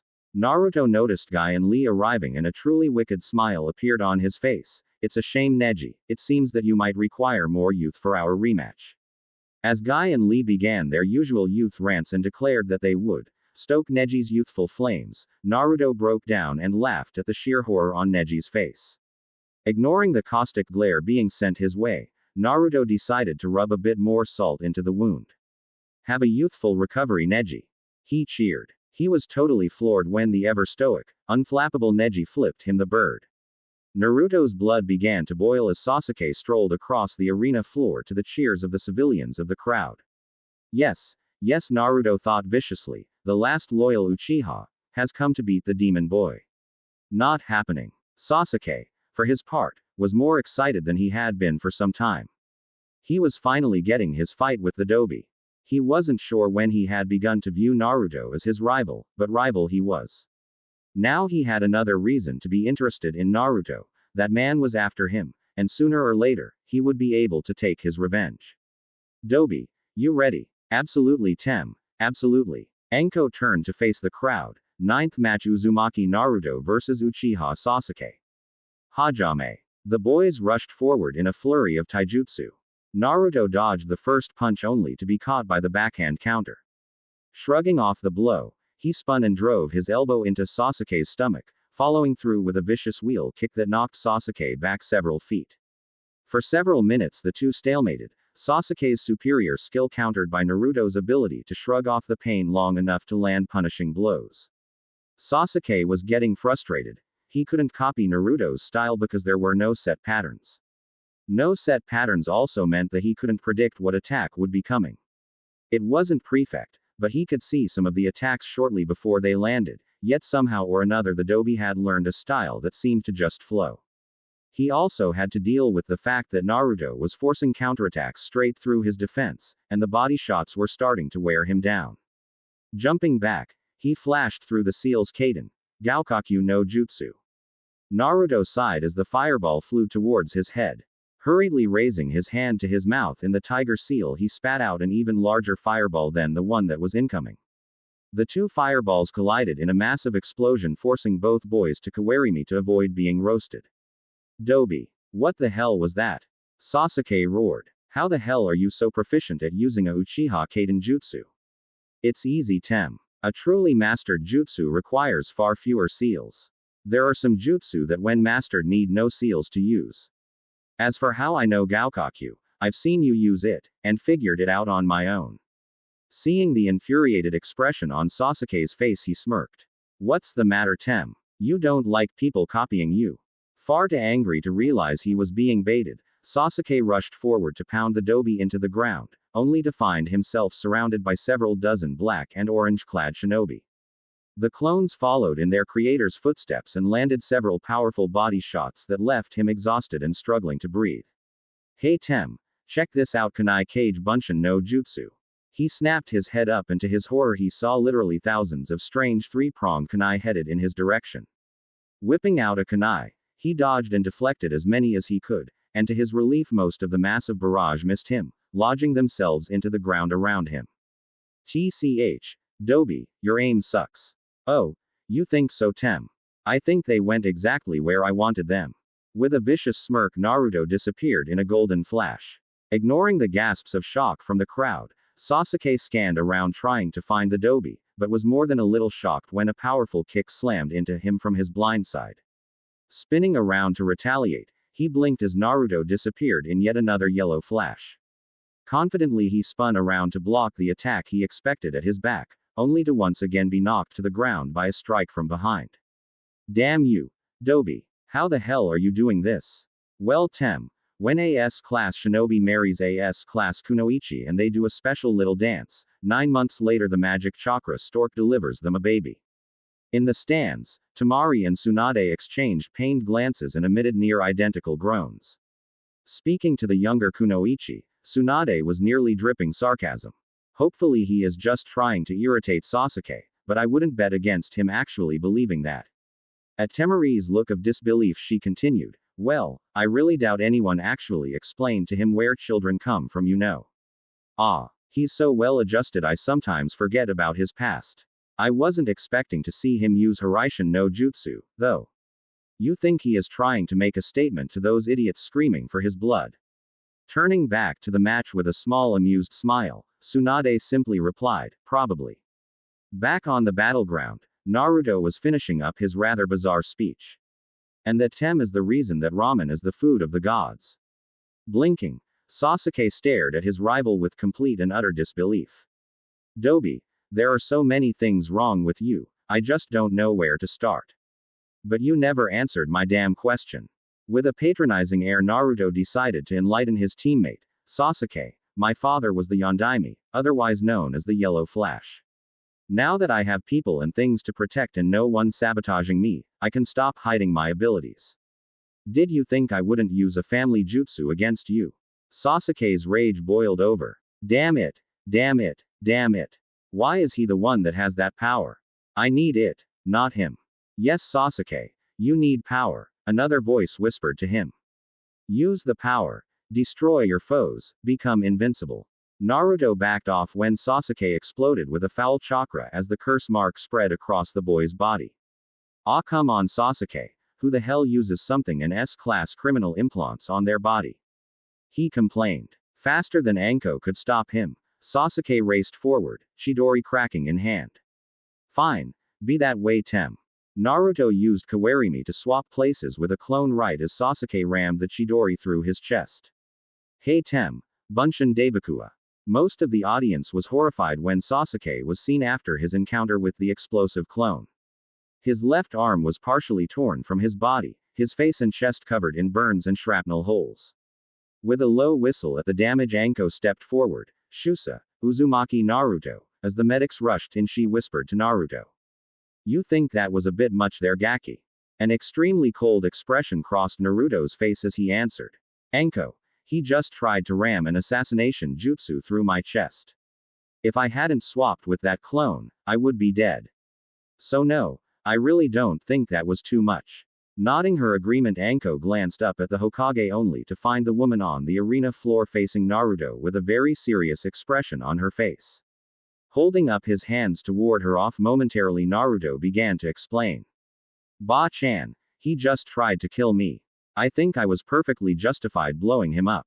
With a sigh, Tsunade pinched the bridge of her nose. Was there any other way you could have stopped him? Or failing that, used Hiraishin to get out of the way? No, Naruto responded, arms crossing his chest. I barely had time to Kawarimi. I just learned Hiraishin, so it still takes me a few seconds to lock on to a seal. I stepped down the power of the explosion, but when the clone detonated, he had his arm shoved through its chest. For what it's worth, I'm sorry Ba-chan, but I'd do it again. Damn, the paperwork is gonna suck for this one. With a dismissive wave, Tsunade used a leaf shunshin to return to the Hokage's box. Last fight, Gaki. Doubt you'll have too much of a problem here though. Anko said as she watched Ino walk up. Naruto. The loud blonde yelled. How dare you hurt Sasuke-kun like that? With a sigh, Naruto faced her. Ino, last time I'm explaining this. I barely had time to Kawarimi with that clone, and he rammed an assassination jutsu into what he thought was my chest. If I hadn't gotten out of the way, I would be dead, and I really don't want to be dead. I stepped down the explosive power of the clone, but once again, his arm was in what he thought was my chest. Realizing he was starting to rant, the blonde paused only to be surprised when Ino chimed in.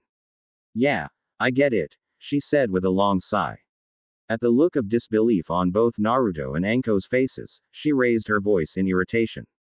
Look, just because I like him doesn't mean that makes it okay for him to try and kill his teammate. I'm an heir to a shinobi clan, I understand this things, ya know. Grabbing her ponytail in irritation, Ino stopped her rant when she saw Naruto staring at her cross-eyed. Gomen, Ino-san. Naruto spoke formally, for him anyway. I was simply expecting you to be furious with me.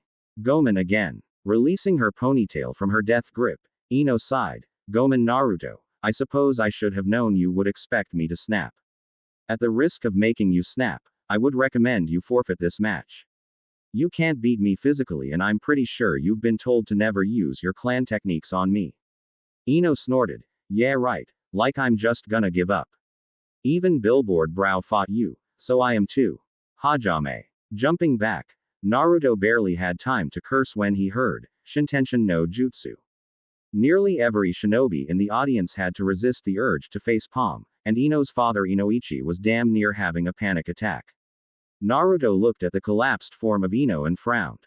Seriously? He asked in shock. After just being told not to do it, she went and did it anyway. He seemed to lose focus for a second before he groaned and turned to Anko. Call the match so I can go save her, please. The fuzzball is laughing and that just can't be good. Shusa. Uzumaki Naruto. Hurriedly dropping to the ground, Naruto entered his mindscape as Inoichi tried to reach inside his daughter's mind. The combination of all three jutsu was too much for his mental barriers, and his thoughts began to display themselves on the nearest surface, the wall of the stadium. Rushing through the sewer towards the cage holding Kyuubi, Naruto cursed under his breath when he heard Ino scream, followed by laughter from his prisoner. When the cage came into view, it was all he could do to not rip his hair out in frustration. Ino was in the cage. Ino was in the cage, with the fox. This was not good on several levels. Currently, the fox was amusing himself by suspending the poor girl with his tails, snapping his jaws at her. Noticing Naruto's arrival, the fox turned and gave him a truly terrifying smile. Well, the warden comes to visit his prisoner. I should thank you for this delightful morsel here. I haven't had this much fun in, I'd say 13 years. Cautiously moving forward, Naruto forced himself to speak calmly. Let her go, fox. You know things will end badly if you kill her. Oh please, the fox replied, rolling his eyes. I see what happens, you know. The morsel was warned but didn't listen. Snapping his jaws at Ino again, the fox laughed. I should just eat her, but these screams are just invigorating. Naruto carefully eyed the distance between Ino and the bars and considered ways to get the terrified girl clear. Slowly a plan formed. A suicidal plan, but when dealing with Kyuubi, there really wasn't much else he could do. Charging a Rasengan, Naruto darted towards the bars. As he drew closer, the fox moved to face him, dropping Ino. As fast as possible, Naruto used Kawarimi, swapping places with her. Okay, that is part 1 completed. Get Ino out of the cage. Now for the really hard part. He gulped when the fox turned to him with a sinister grin. Getting out of this cage alive. Realizing he had seconds at best before he was eaten, Naruto zipped forward and slammed the Rasengan into the fox's paw, trying to buy time. Sadly, Kyuubi didn't react the way he had hoped. Rather than draw back even momentarily from the pain, the fox simply used the same paw to slap Naruto away. Slamming into the bars in pain, Naruto damn near didn't connect the dots in time. The bars. Ha ha ha, take that, fox. He cheered in his head as he dove back out into the sewer, barely ahead of what could truly be considered the jaws of death. Ha ha, take that, you stupid fur ball. He taunted. I got her out, fuzzball. Naruto walked over to the traumatized girl. He knelt and gently shook her shoulder. Nay, Ino-chan, you're safe now, calm down.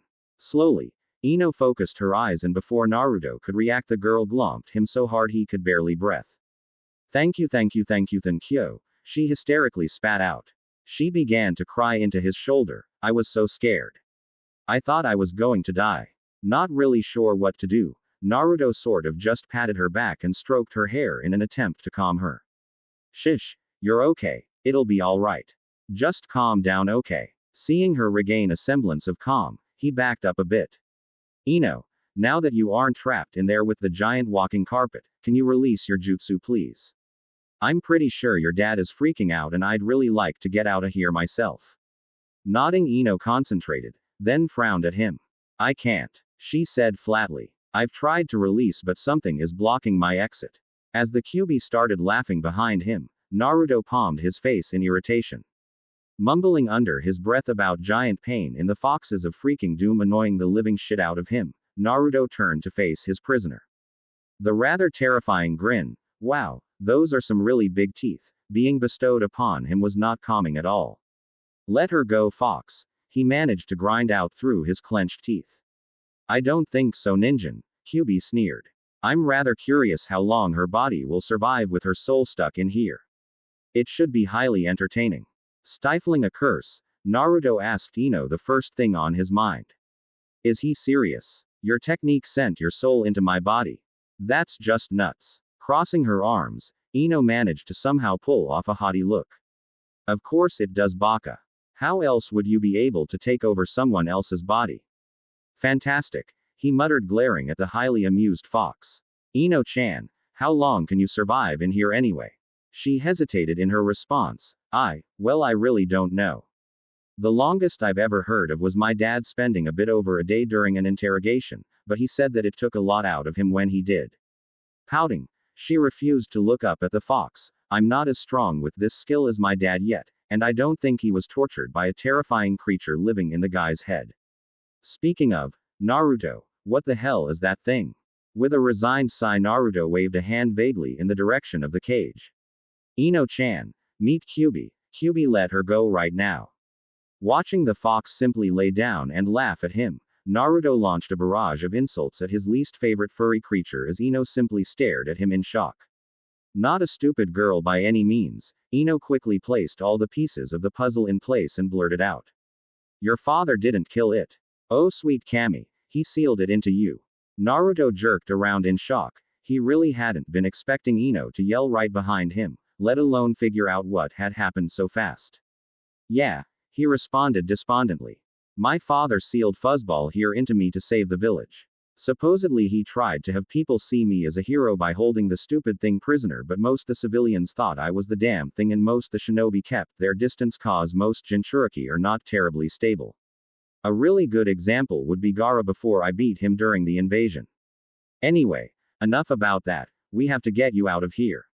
Alright Fox, what do you want to let her leave? Take the seal off. Not happening bunny ears, try again.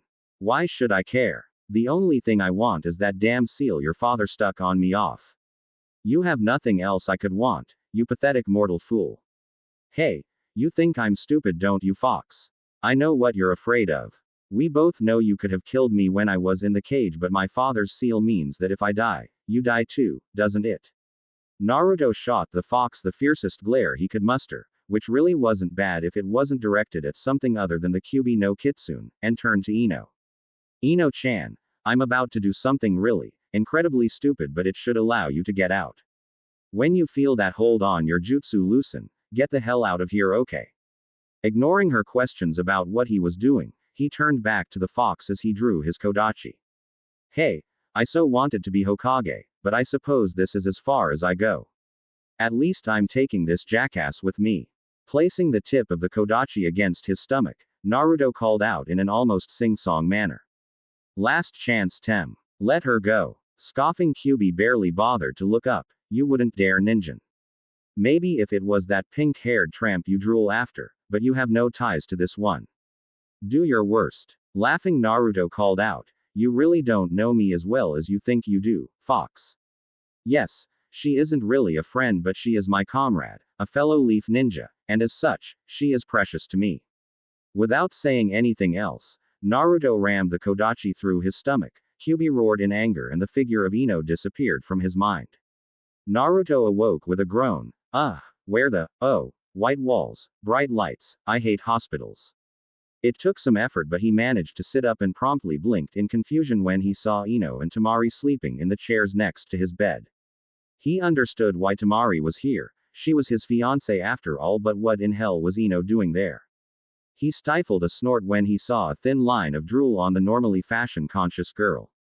I wish I had a camera. I bet Sakura-chan would love a picture of this. Moving quietly, he found his clothes, and prepared one of his best jutsu, Ninpo, Hospital Escape no Jutsu, which was a very high-level move that involved him and an open window.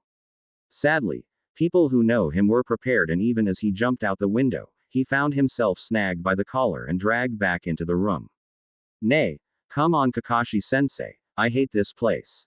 Let me go pweeease, he said, attempting to use the dreaded puppy eyes no jutsu on his sensei.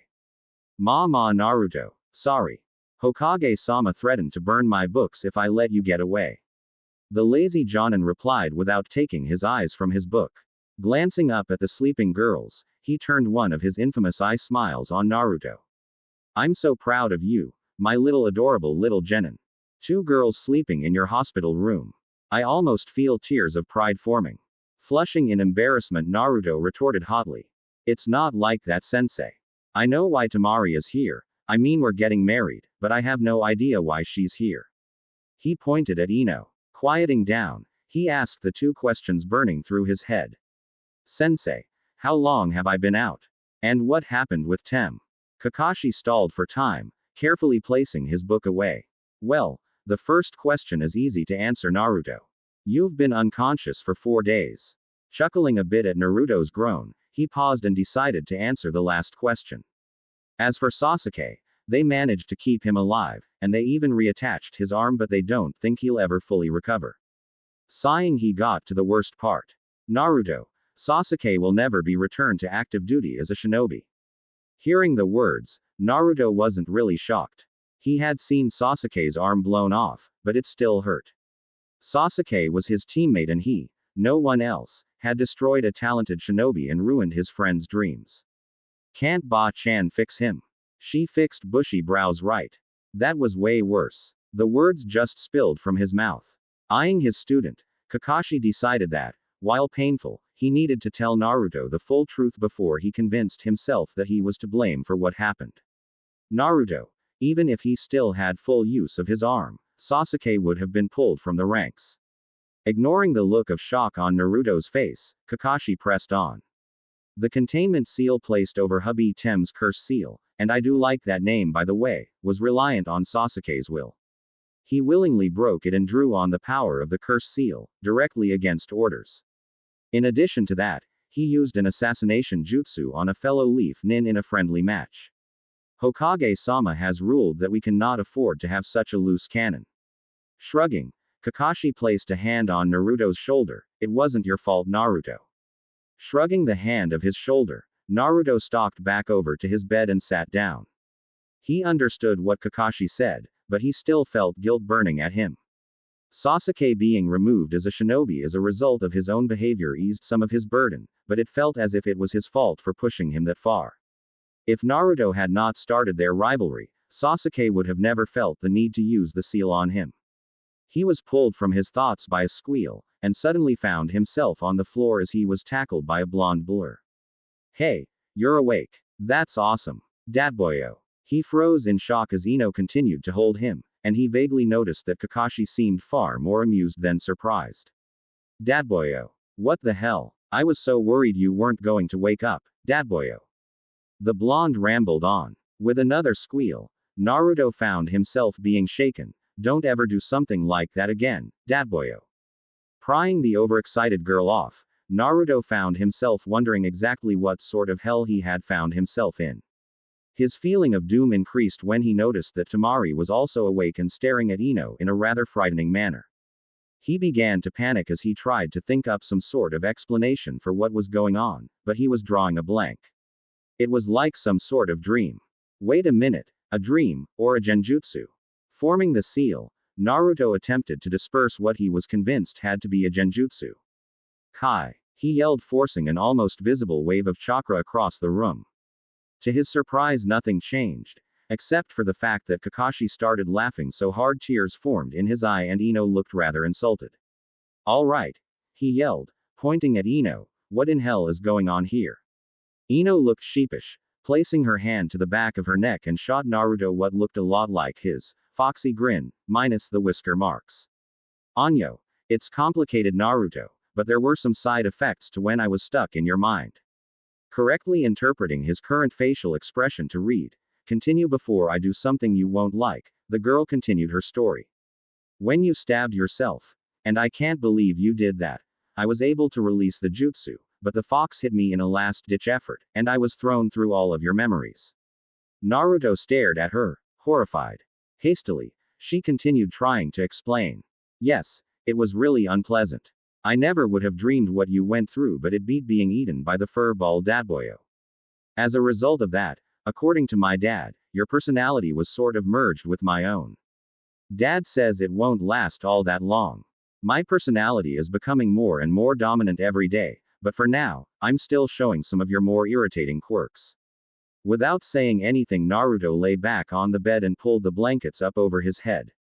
Somebody wake me when the nightmare ends, please.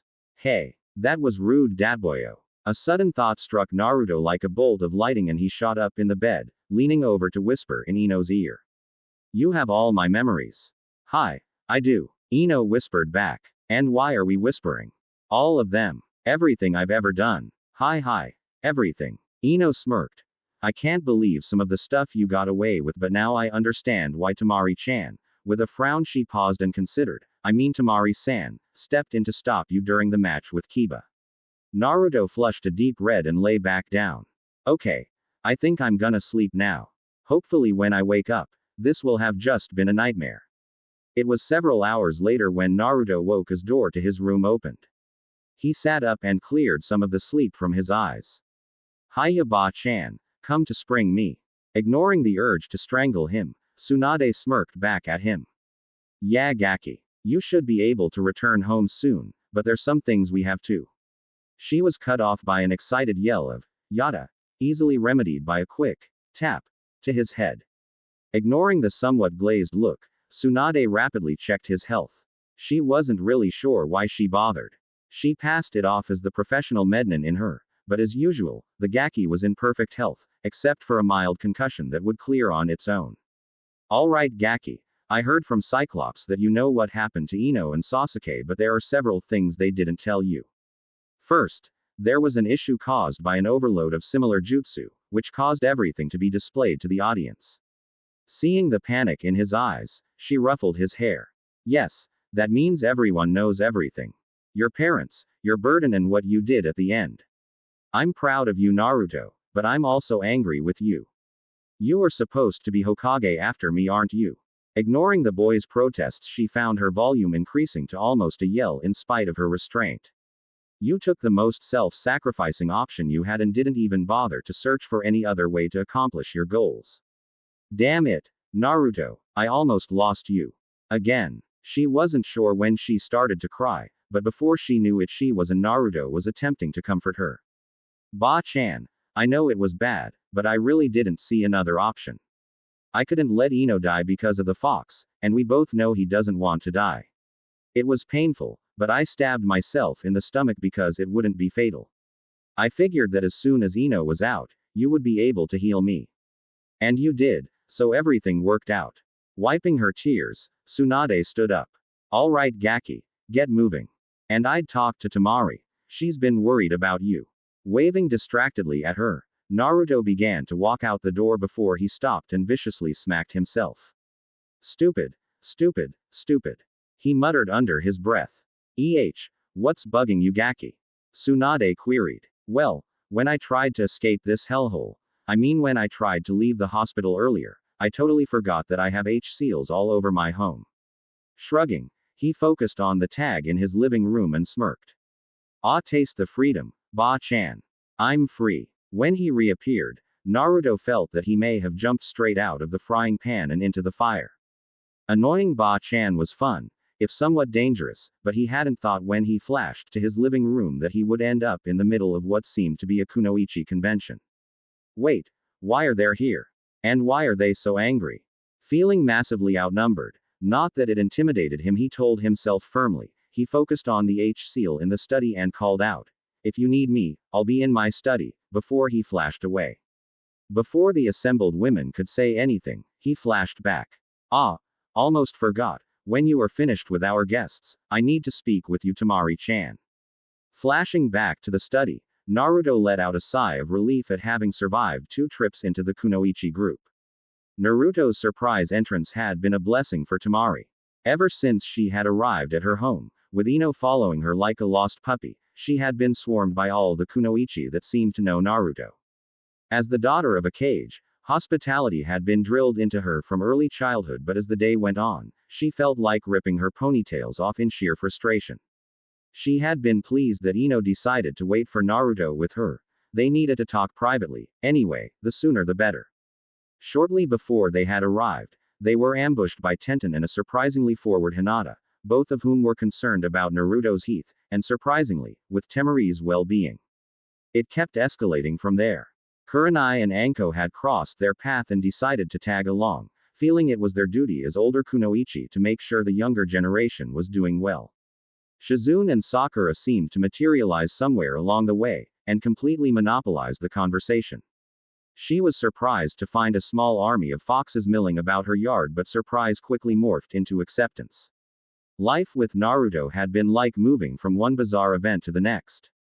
She frowned as the foxes bowed respectfully as she passed, like she was a queen, and she hurried to get everyone inside. Being inside wasn't much better. She was immediately bombarded with questions. What were the wedding plans? Was Naruto treating her right? Was she happy? Did she miss Sunagaku? What was going on with all of the foxes? It was enough to drive a saint insane, and Temari had been very, very close to grabbing her fan and dispensing some pain when Naruto arrived. Shooing the women out of the house was difficult, but eventually she managed to get rid of almost everyone, pointedly sending Ino into the kitchen to make ramen and wait. She needed to talk to Naruto, but after that stunt in the hospital, she also really needed to talk to her. Entering the study, Temari found Naruto lost in thought as he stared out the window at the fox-covered grounds. Unless she was very much mistaken, the look on his face indicated he was both amused and annoyed. Silently crossing over to him, she placed her hand on his shoulder and was surprised and pleased when he absently reached up and began to gently stroke her hand. It was the first truly intimate contact they had, and it made her stomach flutter pleasantly.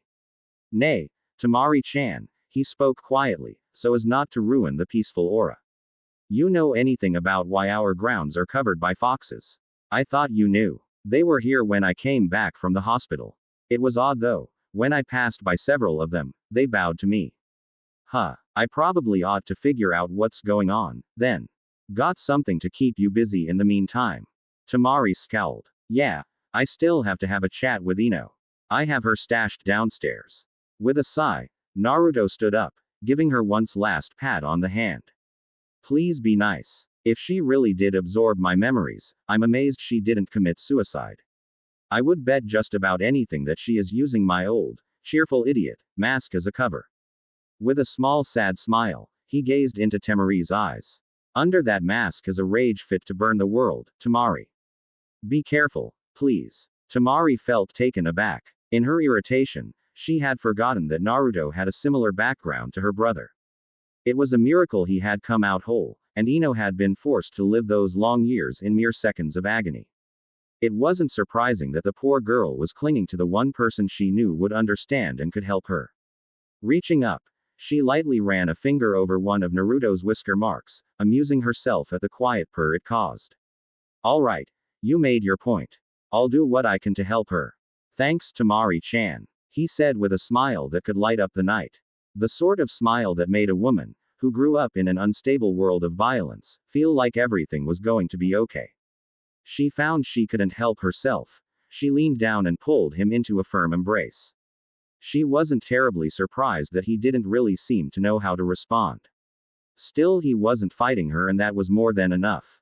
Naruto was confused. He knew what hugs were, but he really didn't think he had ever received one. It was a nice feeling, being wrapped up in someone's arms. All of his anger slipped out of him like water over a stone, and he relaxed into Temari's arms, gently returning the affection. He remembered how much she seemed to like it when he stroked her hands, and he decided to see if the same was true for her back. He was pleased with his efforts when the girl seemed to relax even more as a result. He didn't really want to end it, but they both had things to do, so he reluctantly broke away. Gomen, Temari-chan, but I need to go see about the foxes, and I believe you have someone you need to talk to. Sighing in frustration, Temari nodded her agreement and headed downstairs to check on her blonde foe.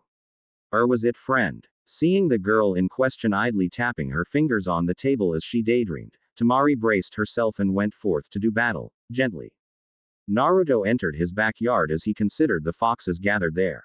He knew that ever since Kyuubi's attack, foxes had not fared well in Konoha, but why had they gathered here on his estate? There were far less than he had assumed, perhaps a dozen family groups total. He hid his surprise as a large gray and red fox approached him and bowed. Greetings, Lord Regent. I beg forgiveness, but it is urgent we speak. Yeah, I was just thinking the same thing. What's going on here? My name is Reynard, Lord Regent. Holding up his hand to stop the fox, Naruto queried, Lord Regent. Bowing again, the fox explained. You hold Lord Kyuubi inside your body, my lord, and as such, until his return, you are his regent. Ah, please continue, but I'm not much for formality, please just call me Naruto. Naruto responded. As you wish, Naruto-sama. We have gathered here to request sanctuary. For years, our kind have been hunted here in Konoha. All that have survived are gathered here. As our regent, we humbly request your help. Eyes widening, Naruto did another quick count. This is it, he thought incredulously. It had seemed like a lot of animals to be in one place, but if they were all that was left, their species was on the verge of extinction. Very well, Reynard. The Kitsune are welcome on these grounds. You should be safe here. I'll talk to Ba Lady Hokage in the morning to find a more permanent solution, but is there anything I can do now? Naruto-sama. The kits need urgent care, and I fear some of our members have been poisoned from the traps set up in the woods. Their wounds are not healing as they should. If I can arrange a non-hostile veterinarian, will the others be willing? It should not be an issue, Naruto-sama, if you are present. The Kitsune find solace in your presence. With yet another sigh, Naruto waved for Reynard to follow him. I suppose we need to go see the Inuzuka clan. I'm not sure how well their ninkin will react to your presence, but I suspect I will need you. As you wish, Naruto-sama. The trip to the Inuzuka compound was something of an eye-opener for Naruto. He was used to glares of hatred or icy silence, having people wave at him as he passed, or groups of girls giggling as they followed him was downright unnerving. No one seemed to even notice Reynard trotting along beside him, and that was even stranger. He really doubted people would change their minds that fast, even if they had seen everything that happened in his head, so it was with some relief when he arrived at the Inuzuka gates. Short-lived relief when he spotted the dark-haired, feral figure of Sume Inuzuka leaning against the gates. Well, what brings Minato and Kushina's puppy to me today? Eyeing Reynard, she added, and with a guest, I see. It's to help the foxes, it's to help the foxes. Stay calm, be respectful. Taking a deep breath, Naruto and Reynard explained what happened and what help they needed as respectfully as possible. Naruto was extremely polite. He had several run-ins with Sume in the past because of his pranks, and the woman scared him even more than Crazy Snake Lady. Sume was not happy that canines, even if they were foxes, had almost been hunted into extinction near Konoha. An agreement was quickly struck allowing Inuzuka vets and their ninkin into Namikaze grounds to treat the foxes and train Naruto in animal husbandry. In return, Clan Namikaze would pay a yearly fee and would allow young Inuzuka access to fox kits as possible partners.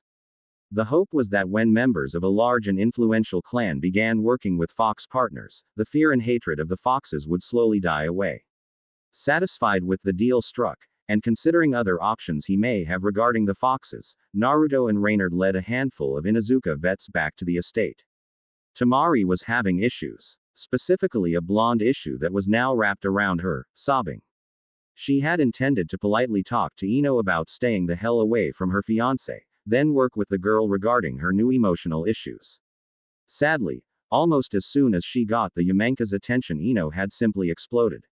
I don't get it, she screamed. I can't even go through town without wanting to kill almost everyone I meet, including myself. I see people I know I've had good times with, and then his memories flash in my head and I see how they treated him and I just want them to burn. Suddenly the girl stopped and flashed Temari a foxy grin. Nay, did you need to talk about something, Temari-chan? Temari eyed the girl, and despite everything her heart went out to her. Ino didn't have the sheer will that Naruto did to bury or channel the rage and hate, and if something wasn't done, Ino would simply explode before her normal personality resurfaced. Temari pulled the girl into a hug where she promptly broke down and cried, and almost 2 hours later, Ino was still there. Temari was not a real, touchy-feely kind of girl at the best of times, and being sobbed on for a couple of hours had not improved her mood, but it was a necessary evil. It wasn't surprising that when Naruto came wandering back in from supervising the Inuzuka vets, Temari damn near threw Ino at him. I can't deal with this anymore, you do it. She yelled as she stomped off. Naruto, how do you do it? How do you block this out? Ino begged, disregarding Temari's absence. Ino, you have to find a goal and focus everything into it. I strive to be Hokage. I put everything into it, and when I gain that goal, I will prove to everyone who ever doubted or hurt me that they were wrong. That's how I deal with it. For now, I need to ask you to go home. Talk with your dad, clear your head, do things that you, Ino, like to do. Hopefully that will help drive back my memories and let you get back on with your life. Naruto gently smiled at her. You are welcome here to talk or train whenever, Ino, but right now, I need to spend time with my fiancé. With everything that's happened, I feel I've neglected Temari. After escorting Ino out, Naruto wandered the house until he found Temari sitting on the rail of the back balcony, watching the fox kits play in the yard. Gomen Temari-chan, he said softly to avoid startling her. I didn't realize how bad my memories were affecting her. Sighing, Temari continued to face the yard. It's not your fault. When she was clinging to me, I realized all the suffering that you and my brother suffered. If I'd tried, I could have been there for Gaara. Maybe I could have stopped him from snapping. Walking closer, Naruto wrapped his arms around her from behind. It wasn't your fault, Temari-chan. Gaara told me before he left that your father never allowed you to be near him when he was younger. When you finally met, it was already too late. But you're there for him now, and that is what's important. Temari relaxed back into his embrace, surprised with how comfortable she felt being held by the boy. In Sunagaku, Everyone had feared her father or her brother, and she spent much of her time alone or with Konkuro. Somehow, the maddening and confusing boy holding her had broken through her defenses, and rather than be threatened by it, she felt safe. Temari-chan, do you want to go out for dinner? I can show you all my favorite spots around town. She smiled, even though he couldn't see it. Yes, I think I would like that. Naruto sank into the onsen with a groan. His head fell back as he let the hot water work magic on his sore muscles. He was supremely grateful that he regenerated. It allowed him to build and tone muscle at a literally inhuman rate, but it still hurt like hell. To his immense irritation, the supremely important nature of his upcoming marriage meant he was relegated to stay within the village walls. Since Team 7 was officially disbanded, following his promotion and Sasuke being dropped from active duty, he had little to do but train. A smile found its way to his face when he thought about his recent training. He had known from the exams that Temari was strong and brutal, but he hadn't realized how relieved he should have been that he didn't have to fight her. Her long-range attacks were dangerous as hell on their own, and coupled with her brute strength at close range, she was an absolute menace. There had been several occasions during training that he thought she might actually kill him. He was learning to fear that fan of hers. He was startled out of his thoughts and into a panic when Temari entered the bath. Temari-chan, he blurted, what are you doing here? She laughed loudly at him. Over the weeks of their pre-marriage relationship, she'd opened up quite a bit. She dropped her robe to reveal she'd put on a light purple bikini with gentle tribal patterns. Relax, silly boy, she said with a victorious grin, I'm wearing a swimsuit. She was further amused when the poor boy couldn't seem to take his eyes off her, jaw dropped in awe. She supposed she could tease him about it, but instead opted not to. It was sort of flattering to be admired so openly. Naruto was having issues rebooting his brain. All he knew was this was an image he wanted to remember for the rest of his life. Recovering somewhat, he motioned for her to join him and settled back into the water. That was a cruel trick, Temari-chan. He pouted. Still snickering at the boy, Temari sank into the water opposite him, sighing in pleasure. A peaceful silence fell between the teens and they relaxed, enjoying the other's company. Temari was first to speak. Did you hear about the Uchiha? She questioned. A brief flash of rage crossed Naruto's face, followed by a pained look. Yeah, he said, unspoken emotions making his voice rough. Sakura-chan told me when she visited today. Apparently the great Uchiha has decided to get married. Naruto gritted his teeth and choked back his anger. She said he proposed and she's thrilled, but I don't think she realizes he doesn't care about her. He doesn't love her. He just wants to rebuild his clan, and get back at me at the same time. I never did see what you saw in that girl. Temari stated calmly. Still, I agree. She had a whimsical smile as she continued, did I ever tell you how glad I was that my groom turned out to not be him? I'd expected it to be, once I found out my husband was from Konoha. Naruto snorted a laugh, her comment diffusing his temper as she had planned. Me too. I'd always kind of wanted to be with Sakura, but I'd never really thought about marriage or anything. I started thinking about why I like her so much. I'll tell you, if you want to listen. Pausing, he tapped his chin as he considered where to begin. No one liked me when I was a kid. Back then, I didn't know why. I thought maybe it was just because I was an orphan or something. When I was out walking, I saw a group of girls bullying a girl with pink hair, calling her billboard brow. I scared them off, and she was still there, so I tried to talk to her. I told her I thought she was really cute, and asked her if she wanted to play. We spent all day on the playing and it was great. Naruto paused and closed his eyes sadly. It didn't last long. Her mother found out we were playing together and made a big fuss. She said Sakura wasn't allowed to play with me ever again. I didn't forget her, but when we started at the academy, it was obvious she had forgotten me. Or that's what it seemed like, but looking back I think she did remember. She was mean to me, but she never really meant to hurt me. She would say things to my face instead of behind my back. Naruto snorted. The rest you know. Lovesick fool gets assigned to a team with the girl he has crushed on for years and the Tem he can't really stand but has some sort of odd bond with anyway. Temari looked thoughtful as she let the information soak in. You're right, that explained a lot. I almost feel bad for her. Yeah, but it's what she wants, so there's nothing I can do. If I say anything, she'll just think I'm jealous. She'll have to find out on her own. Standing, Temari draped her towel back around herself. Well, this little game is just starting, and I'll always have your back. Blushing a bit at the implications of her last statement, she hurriedly continued. Anyway, it's getting late, so I'm headed to bed. I would suggest you do the same. I've heard about your plans for tomorrow. She finished with a sneer. His groan brought a smirk to her face. As she walked back to the house, she added some extra sway to her hips when she felt his eyes on her. She had to admit, teasing was much more fun than she'd thought. Recovering from the massive nosebleed Temari had just caused, Naruto stood up and grabbed his towel. Feeling eyes upon him, he froze, relaxing when Reynard approached him. Your mate is certainly spirited, Naruto-sama. The fox spoke with amusement in his voice.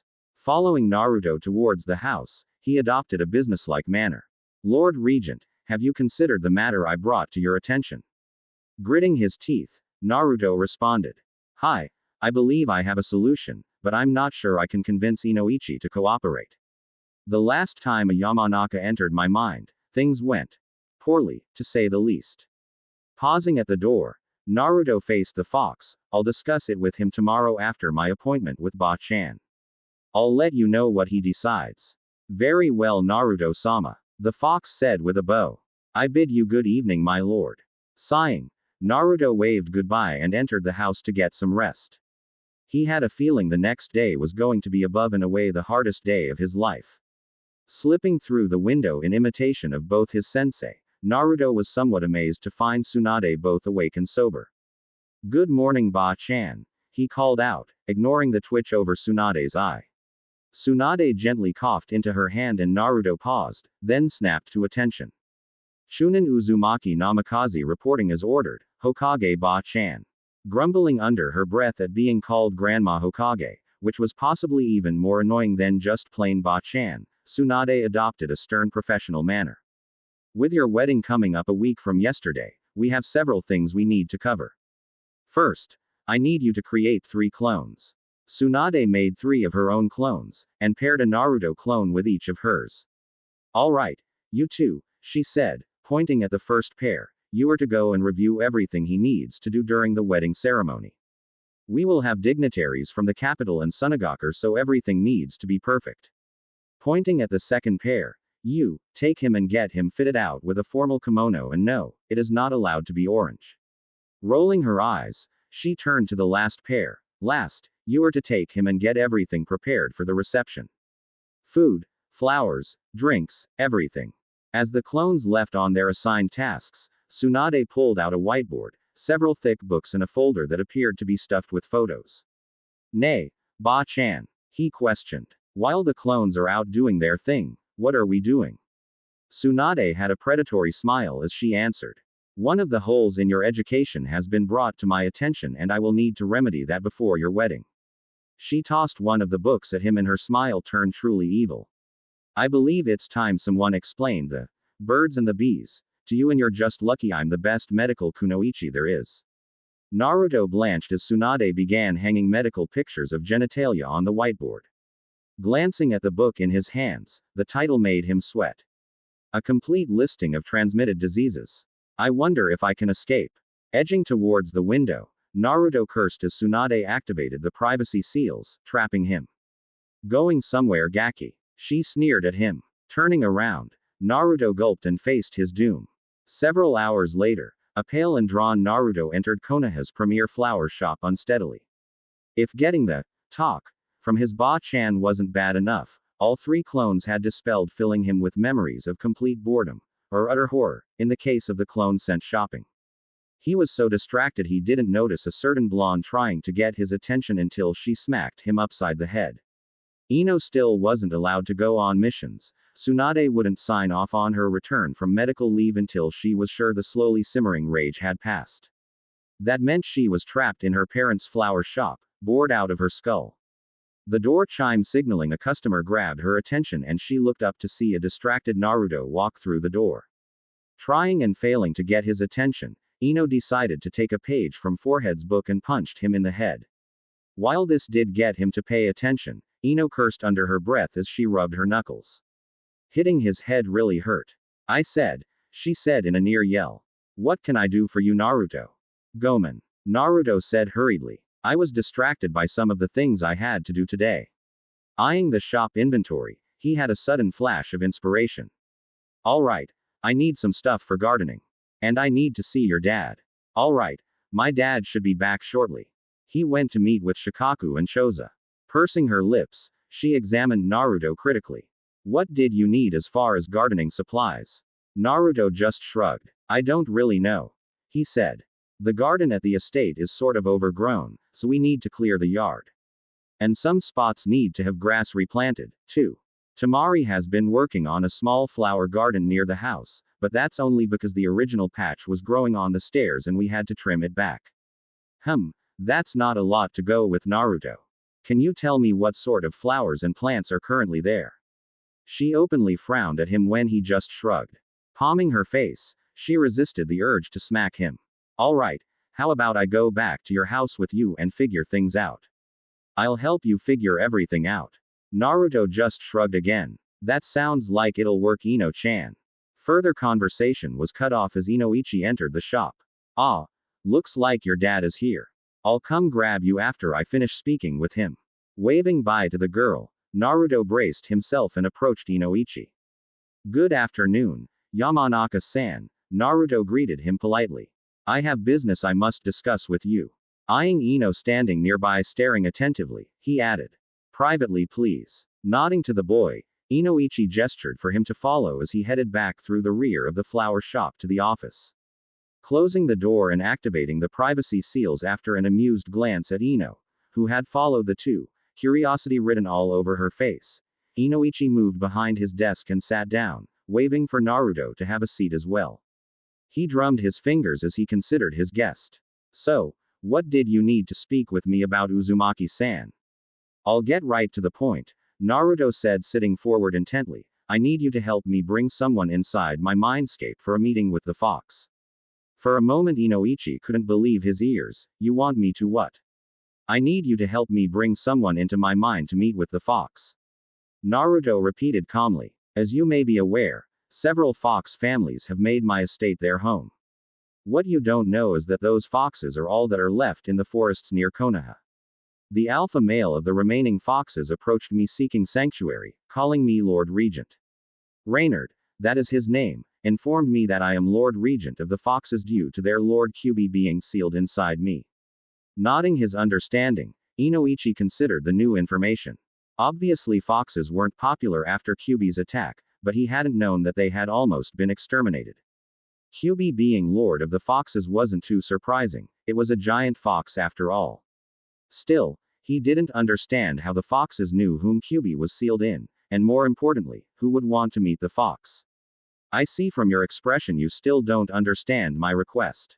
I need to speak with Kyubi regarding the foxes, but I want to take Reynard as well.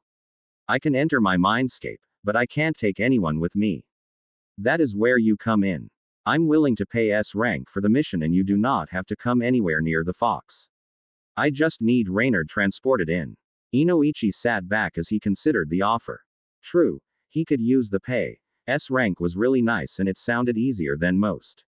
Still, anything dealing with the fox was a major security issue for Konoha. Very well, he said. You'll need to turn in a mission request and have it approved by the Hokage. Anything dealing with your tenant could be a security issue. Once you have the mission request in, I will need to meet Reynard. I'm not sure if a fox can actually meditate, but if I can teach him to do so, the process will be much smoother. I figure with your wedding approaching, and the need to recover after it, he said with a small smile Naruto didn't really get, we can do this in 2 weeks or so. I understand, Naruto said standing. I'll go get the paperwork in. Ba-chan might have something to add. If you want to meet Reynard, I'm headed home and Ino is already coming along to survey the damage to the garden. If you wish, you're more than welcome to come along as well. Deactivating the privacy seals, Inoichi ushered Naruto from the office. I don't have anything else right now, and I'm curious to see the garden you're talking about anyway. Entering the flower shop proper, Inoichi addressed his daughter. Ino, Looks like I'm coming with you to the Namikaze estate tonight. Is there anything you need before we go? Rolling up the taijutsu scroll she had been reading and darted for the door. I'm ready to go anytime, Daddy. She chirped. Inoichi eyed his daughter with amusement. Minding the shop isn't that bad, hun. You don't have to act like you want to be anywhere but here, you know. Rolling her eyes, Ino ran and pushed her dad out the door, grabbing Naruto's hand in passing and yanking him out as well. Slamming the door closed, she turned and jumped in the air, arms stretched out. Woohoo! Freedom, Datboyo. Clapping her hand over her mouth, she glared at her smirking companions. Not a word, she yelled and stomped off. Smiling at each other, Naruto and Inoichi set off for the Namikaze estate. Several minutes passed and Naruto broke the silence. Nay, Yamanaka-san, how long till she realizes she went the wrong way?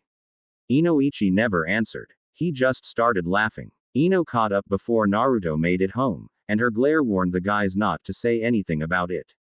Entering the grounds, Naruto was mobbed by a handful of excited fox kits, sending Ino into cuteness overload. With a loud, kawaii, Ino scooped up one of the kits and began hugging it, much to Naruto's amusement. It had taken several days before Temari could get close to the kits without shorting out. Must be a girl thing. Kneeling, Naruto addressed one of the older females keeping an watchful eye on the kits. Would you please get Reynard? Tell him to meet us in the garden. The vixen nodded and headed back into the trees on the far side of the grounds. Turning to his guests, Naruto spoke. Well, Reynard will meet us there, so let's go check out the garden. Both Inoichi and Ino let out low toneless whistles as the somewhat trashed garden came into view. They were impressed by the potential to be found, but 14 years of neglect followed by the ministrations of an army of inept clones trying to garden had left it a complete mess. Sweet Kami, Ino screeched. What the hell did you do to this poor garden? Stepping back away from the irate girl, Naruto waved his hands defensively. Wait, hold on. This was completely overgrown when I inherited it. All I did was send something like 100 clones to try to clean it up. With a sniff of disdain, Ino turned and stalked away, surveying the garden for its needed repairs. Inoichi just sort of loitered, listening to Naruto muttering under his breath with a smile. Ah, this generation truly is something, isn't it, Minato? He perked up when a large gray and red fox approached Naruto. Good evening, Naruto-sama, the fox said, startling Inoichi. Evening, Reynard. Naruto cheerfully returned. Jerking a thumb at Inoichi, Naruto did introductions. Reynard, this is Inoichi Yamanaka, head of a clan here in Konoha that specializes in the arts of the mind. I see, Reynard replied. Facing Inoichi, Reynard bowed. Good evening, Yamanaka-san. As Naruto-sama stated, my name is Reynard. I am pleased to make your acquaintance. Anyo, I am pleased to meet you as well, Reynard. Inoichi replied a bit uncertainly. Naruto didn't tell me the fox spoke, but that should make things easier, I guess. My apologies if I seem surprised, but I wasn't informed you could speak. Naruto looked a little put out. I told you we were going to talk with the Kyuubi. What did you think that meant? Inoichi palmed his face. Never mind. He gritted out. Looking far more cheerful, he continued. This is actually a good thing as far as the mission goes. Reynard, for me to bring you into Naruto's mind, I'm going to have to teach you to meditate. You being able to speak with me should make the process go much smoother. Truly excellent news, Yamanaka-san. The fox replied. May I inquire as to when we will be doing this training? Also, how long will this take? Inoichi tapped his chin as he thought. I'm not sure how long it will take. Most I teach don't take more than a few sessions, but they were all human. As for when, we have 2 weeks at a minimum with Naruto's upcoming wedding. Before Reynard could respond, Ino came storming up, slowing in caution at the sight of the large fox. Daddy, she exclaimed. This is going to take forever to fix, but I have a list of supplies Naruto Baka is going to need. Handing the scroll to her father, Ino stuck her tongue out playfully at Naruto. You're gonna need someone to show you what you're supposed to be doing as well, Whiskers. It's going to take a while. Inoichi's eyes bugged slightly at the amount listed on the scroll. Adding the costs up in his head, he had to hold back laughter. Haha, Between this and that S-rank pay he offered, I'll be able to afford one of Ino and her mother's little shopping sprees and still have sake money left over. When he looked up, Ino was looking at him in a distressingly knowing manner. Ah crap, there goes my sake money. Excuse me, Lord Regent, Yamanaka-san, but I believe I have a solution for both the garden issue and also my meditation training. Seeing interested looks on both Naruto and Inoichi's faces, and ignoring Ino's wide-eyed shock, Reynard described his solution. I need training, and Naruto-sama needs someone to teach him to care for the garden. I smell the scent of flowers and potting soil on your kit, Yamanaka-san. Am I correct in assuming she would have the skill to teach Naruto-sama? Yes, she is quite capable of that. I've taught her horticulture for most of her life. Very well. My suggestion is that I come stay with you until we mind walk, and Ino-san stays here to teach Naruto-sama. Naruto went completely pale. Ino had a sort of bemused smirk and Inoichi was visibly conflicted. By far more experienced than the two younger humans, Inoichi was the first to recover. If you are willing to sleep in one of the greenhouses, you are more than welcome. However, I'm not ready to let Ino stay over for several weeks with a boy. Not to mention Naruto is getting married in just under a week. Ino was nodding her head until her father made the mistake of saying, let her. She had an evil gleam in her eye as she laced into her father.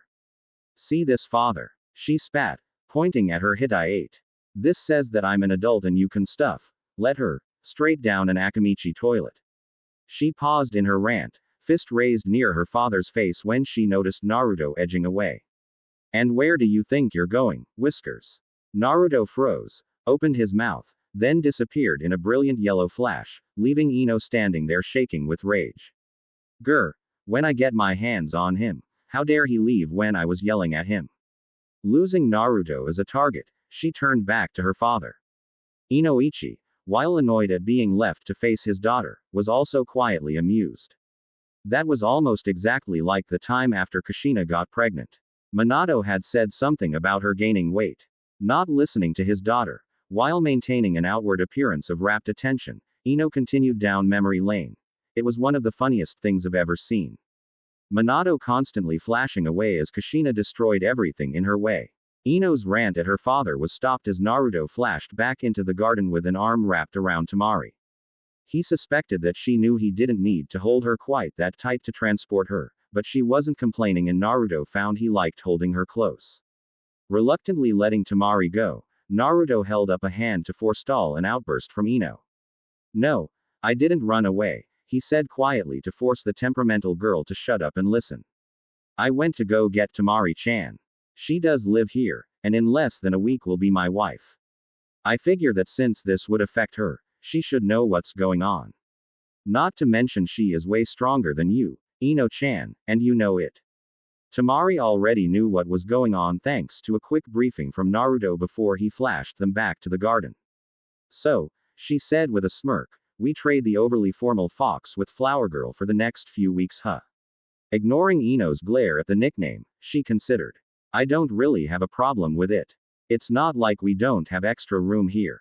And it will be nice to have the garden all fixed up. I don't know much about maintaining plants in this kind of climate.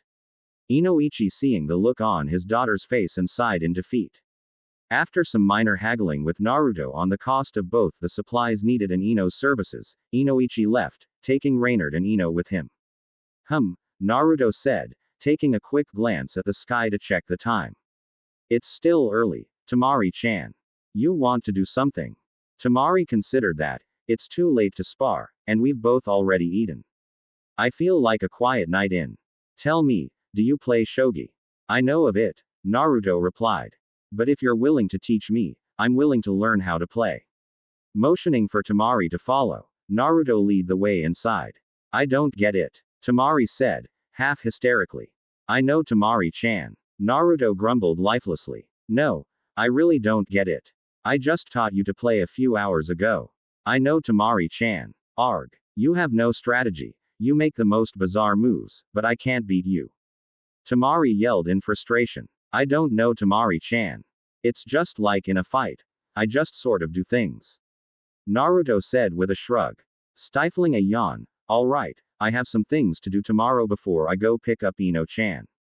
I'm headed to bed. Struck by a sudden impulse, Naruto walked behind Temari and gently rubbed her shoulders briefly. Giving the girl a quick kiss on the cheek, Naruto headed upstairs.